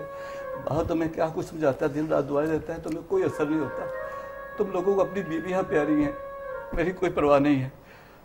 मैं अपनी बहन के घर रह रहा हूँ ना, लेकिन याद रखना आज जितना मैं जलील हूँ, परेशान हूँ, मैं तो आपको बददुआ भी नहीं दे सकता। बाप की बददुआ कभी वापस नहीं आती। अंकल जी नहीं, बददुआ नहीं, प्लीज। आपके बच्चे हैं, आपको तकलीफ होगी, अगर वो तकलीफ में होंगे। आप मेरी बात सुने, क्या हल में क्या बोलूं नाजिया, मुझे तो कुछ समझ नहीं आ रहा। ये कहते हैं कि पैसे जो मेरी जेब इनको नजर आ रहे हैं ना, वो ऊपर कमरा डाल दूं मैं, ताकि ये बाद में याशियां करें। इनकी बीवी अपने फ्रेंडों को, अपने दोस्तों को, अपनी कजनों को बुला के खूब गुलगुबाड़ा करें। मुझे बर्दाश्त नहीं करते। क्या बोलूं नाजिया, मैं तो कुछ समझ नहीं आ रहा। डैड अब ये आप घर की इज्जत जो है ये बाहर मुआशरे में हमें जलील कर रहे हैं दोनों भाइयों। क्या इज्जत छोड़ी आपने हमारी? आपको मैं ये समझाता था कि 4 दीवारी में अपनी बीवियों को समझा लें, अब लोगों ने मुझे मजबूर कर दिया है। काश आज आपकी वालदा जिंदा होती तो शायद मुझे दिन देखना ना पड़ता। आप सिर्फ ये 1 सेकंड के लिए सोच लें कि उनको कितनी मुश्किल पेश आई होगी यहाँ तक आने में। टीवी के ऊपर किसी को अपना आप दिखाकर कोई खुशी नहीं मिलती है। अपनी तकलीफ या अपनी जो वजह है डिस्टर्बेंस की लाइफ में, वो भी अपनी औलाद के बारे में किसी को खुशी नहीं मिलती। वो किस टॉर्चर, किस ट्रॉमा से गुजर रहे हैं, सिर्फ अगर 1 सेकंड के लिए आप वो सोच लें तो शायद आपके लिए खुद आसानी हो, हमें सजेस्ट ना करना पड़े। अभी हमें बल्कि कॉल्स भी आ रही क्योंकि हम ले नहीं पा रहे, मैं माजरत चाहती हूँ। तो एक कॉल भी हमें बल्कि एक ऐसी आई कि जो खुद भी उनको घर से निकाल दिया गया, वो भी किसी के वालिद हैं, उनके बेटियों ने उनको घर से निकाला है। तो खैर आप बेटी की दुआ मांग रहे थे वहाँ पे, तो बेटियों ने निकाल दिया। देखो तुम लोग जवान हो, तुम लोगों को बाप को अपने बिल्कुल बच्चों की तरह पालना है, जिस तरह से उन्होंने आपको पाला है। बाप आप लोगों की जिम्मेदारी है बाप को एक शेल्टर करना, उसको घर देना, उनको खुशियाँ देना, उनको खर्चा उठाना। और माशाल्लाह आप दोनों खुद कमा रहे हैं, आपकी बीवियाँ भी कमा रही हैं। अगर उस खर्चे में किसी एक बंदे का खाना पीना चीज़ें, थोड़ा सा अगर उनको सिगरेट का शौक है, वो सारी उनके दोस्त वगैरह आ जाते हैं, तो आपकी बेगम अगर 1 कप चाय भी बना के दे देती है तो क्या है, वो भी तो बुजुर्ग की जगह है। अब मेरी बात समझ रहे नहीं? ना कि इस चीज से कि आप अपने घर से निकाल दें उनको और अपना ऊपर अलग शेल्टर रख लें, आप अपना अलग ऊपर रूम बना लें। वो क्या ऊपर कोई चौकीदार है जो ऊपर जाके ऊपर एक कमरे में अपनी जिंदगी गुजारें, बसर करें और कोई ताल्लुक ना रखें आप लोगों के साथ? आप लोगों के कल को बच्चे होंगे तो वो उन लोगों के साथ खेलना कूदना दादा के साथ कैसे करेंगे? आप लोग तो पता नहीं किस किस्म से, मतलब मुझे ये तो हैरत है, लोग उठते के साथ ही सबसे पहले बाप के पास जाके सलाम करते हैं। बहुएं उठती हैं, जाके बाप के पास पहले सलाम करती हैं, नाश्ता पूछती हैं। चलो काम करने वाली लड़कियां, उसके बावजूद नाश्ता तो सुबह पूछ के जा सकती हैं। आप सुबह कितने बजे उठते हैं अंकल जी? मैं जिस सुबह नमाज पढ़ने के बाद बाहर चला जाता हूँ, क्योंकि मुझे बर्दाश्त नहीं करते। जब इनकी बीवियाँ सब जॉब पे चले जाते हैं, मैं घर आके थोड़ा सा अपना नाश्ता तैयार करता हूँ और खुदा का शुक्र करता हूँ। ऐसा नाश्ता नहीं बना के दिया जा सकता? क्या आप लोग बर्दाश्त नहीं करते? डैड आप ये गलत बोल रहे हैं। हमें आपके खाने में से कोई प्रॉब्लम नहीं है। वही शाम का खाना पूछते हैं, जब आपकी बीवी आपको इजाजत दे दे ये खाना अपने बाप से पूछ ले खाना है। देखिए अब ये भी बात अच्छा, आप लोग अपने अब्बू से आंख भी नहीं मिलाते। मैंने देखा आप उनको देखना भी नहीं पसंद करते। मुझे लगता है शायद शर्मिंदगी है या फिर अकड़ है, कोई ईगो है, कोई बदतमीजी है। ये शायद आपने भी सख्ती की होती तो शायद ये आपके सामने इस तरह से बात ना करते, ना लोगों के सामने आपको जलील कर होते कि आपकी गलती है, आपके दोस्त आते हैं, आपके मेरी गलती है कि मैंने इनको जरूरत से ज्यादा लाड किया है, जरूरत से ज्यादा इनकी हर ख्वाहिश पूरी की है। अपना सब कुछ मार कर, अपनी ख्वाहिश बिल्कुल दफन करके इनकी हर ख्वाहिश पूरी की है। इनको माँ बन के पाला, इनको बाप बन के पाला, बल्कि मैंने इनके साथ फ्रेंडशिप रखी है, दोस्ताना माहौल दिया है, हर बात इनकी मानी है। लेकिन मुझे नहीं पता था कि शादी के बाद ये मेरे बेटे अपनी सिर्फ बीवियों को रह जाएंगे। अगर ये मेरी इज्जत करवाना चाहें तो आज भी ये अपनी बीवी को बोल दे कि जो हमारा बाप कहेगा वही होगा। अगर तुम हमारे बाप को नहीं बर्दाश्त करती तो चलो अपने घर चलो, बिल्कुल ठीक हो जाएगा, वो भी ठीक हो जाएंगी।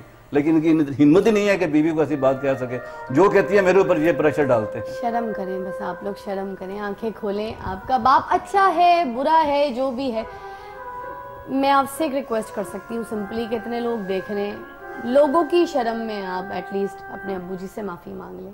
उनको आज अभी यहाँ से सीधा अपने घर लेके जाएं। हमें इनके घर जाने में गिला कोई नहीं है, ठीक है। सिर्फ ये हमें ना इनसे कोई खाने पीने का हमें मसला है, आप खाएं, हम जो मर्जी खाएं, हमने कभी रोका नहीं है इनको। लेकिन प्रॉब्लम है कि दोस्तों से थोड़ा अवॉइड करें। आप मुझे वादा दें कि आपने इनको बच्चों की तरह पालना है। ये छोटी छोटी बातें ना निकालें, कमरा बना लें ऊपर, सिगरेटें पीते रहते हैं, दोस्तों को बुलाए हुए रहते हैं, ये छोड़ दें भाई। बच्चों की तरह पालें, जैसे बच्चे खेलते हैं ना गली में अपने अपने छोटे छोटे फ्रेंड्स के साथ, तो बुजुर्ग भी बच्चे होते हैं, उनकी भी अपनी गैदरिंग है, उन्होंने उनके साथ अपना पूरा बचपन गुजारा है, वो कैसे छोड़ देंगे? ये समझते हैं मैं इनका दुश्मन हूँ।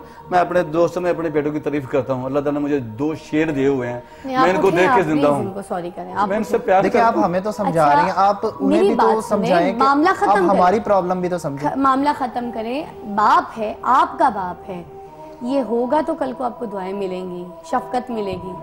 उठें और आज आप अपने वालिद को मेरे साथ यहाँ पे सामने सॉरी करें। उठे, आप उठे। हम मसला खत्म कर लेते हैं, लेकिन आप उन्हें भी देखिए, थोड़ा गाइड करें। हमें समझा रही है, हमें समझ आ गई है, थोड़ा उन्हें भी गाइड करेंगे। मैं उनको गाइड करती हूं। उन्होंने एक उम्र गुजारी है, उनको हमें समझाने की जरूरत नहीं, हमें उनसे समझने की जरूरत है। बल्कि मैं आप लोगों के साथ मिलकर मैं एक बात उनको भी कहूंगी, समझाने वाली बात हुई है ना नाजी, आप भी जरा साथ आइएगा, गले में मिलवाना चाहूंगी इनको। आप इनके ऊपर सख्ती करें, आप इनके ऊपर चीखें। अगर आपने रोब रखा होता ना कि अगर आप मिस्कीन बने होते ना, आपको इस मिस्कीन वाला चेहरा नहीं बनाना चाहिए अंकल जी। आप इनके ऊपर सख्ती करते तो ये इनके ये हालात ना होते, आपको घर से ना निकाल रहे होते। फिजा जी अगर इनका दिल साफ है ना तो मैं इनको गले लगाता हूँ। आप अपना माइक लेकिन गले लगाने का फायदा तब होगा ना ये बाद में मेरे साथ ऐसे रहें। मेरे बेटे हैं, मैं इनको कैसे दूर हो सकता हूँ? लेकिन क्या मजबूरी है कि मैं इनसे दूर छोड़ दें अंकल जी, सारे गिला शिकवा दूर कर दें, छोड़ दें। आइए आइए शुरू करें आप। आइए। माशरे में जलील करा दिया यार। अरे इसमें माशरे में नहीं जलील, एक सेकेंड, माशरे में नहीं जलील हुए आप लोग, यकीन कीजिए। आप लोग पॉजिटिव हुए। नहीं नहीं नहीं नहीं नहीं, एक सेकंड, आप लोग पॉजिटिव हुए, यकीन कीजिए। मुझे आप अपनी बहन समझिए, उनको बहन समझिए आप, उसमें कोई शर्मिंदगी वाली बात नहीं है। और जितने लोग देख रहे हैं आप यकीन करें, उनके सामने आपकी मजीद इज्जत होगी। देखिए घर की बातें बाहर नहीं, अच्छा बात खत्म करें। नहीं नहीं, कोई घर की बातें बाहर आई हैं, आप लोग ने बात की, आप लोगों ने भी की अपने वालिद साहब के लिए। घर की बातें अगर बाहर आई हैं, बाहर वाले अगर सॉल्व करा दे तो बात खत्म। चले आइए, चलिए आइए आइए आइए, चलिए आइए, चलिए चलिए। मगर आप लोग अपनी बेगमों को भी जरा समझाइएगा। और अंकल जी आप लोग ये फील करें कि ये उम्र में बड़े हैं मगर आपके दोस्त हैं।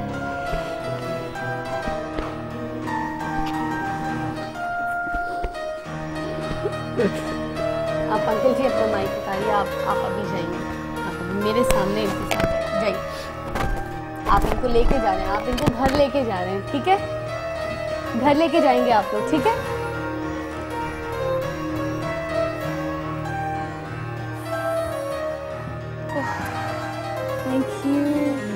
Thank you for thank you कि तुम एक ऐसा काम कर रही हो जो शायद हम सबको इंडिविजुअली करना चाहिए। मगर नजिया हमने तो कोशिश की, हमें क्या पता वो घर लेके जाते हैं नहीं जाते। इवन देन एक कतरा तो हमने फेंका है ना समंदर में, बन ही जाएगा।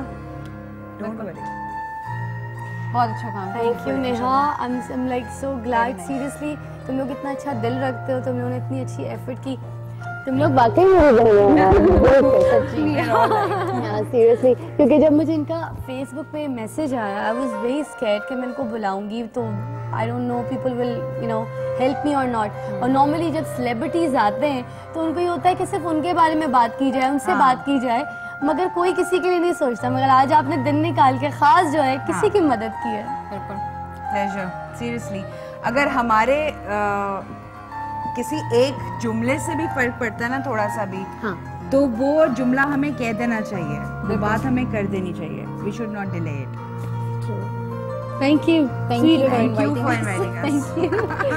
आप लोग मुझे अपनी बहन समझिए। और मैं जितने भी मेरे प्रोग्राम में कोई गेस्ट आएंगे, मीडिया से रिलेटेड हों, कोई शोबिस से हट के हों, जो गेस्ट मेरे प्रोग्राम में आए, मैं उन सब से रिक्वेस्ट करती हूँ, कोशिश मेरी ये होगी कि मैं कोई एक ऐसी फैमिली या किसी का कोई ऐसा इशू आपके सामने लेकर आऊँ तो आप मेरे साथ मिलके उस मसले को सॉल्व करें। आप मुझे अपनी बहन समझिए, अपनी बेटी समझिए, अपने मसले मेरे सामने लेकर आइए। और इंशाल्लाह हमारी और हमारे जितने भी यहाँ पे आर्टिस्ट आएंगे उनकी कोशिश होगी कि हम आपको एक खुशहाल ज़िंदगी देने के लिए एक अच्छी एफर्ट कर सकें। And they are my sisters, so thank you so much, I am so happy. I hope, cross my finger कि वो लोग खुश रहें।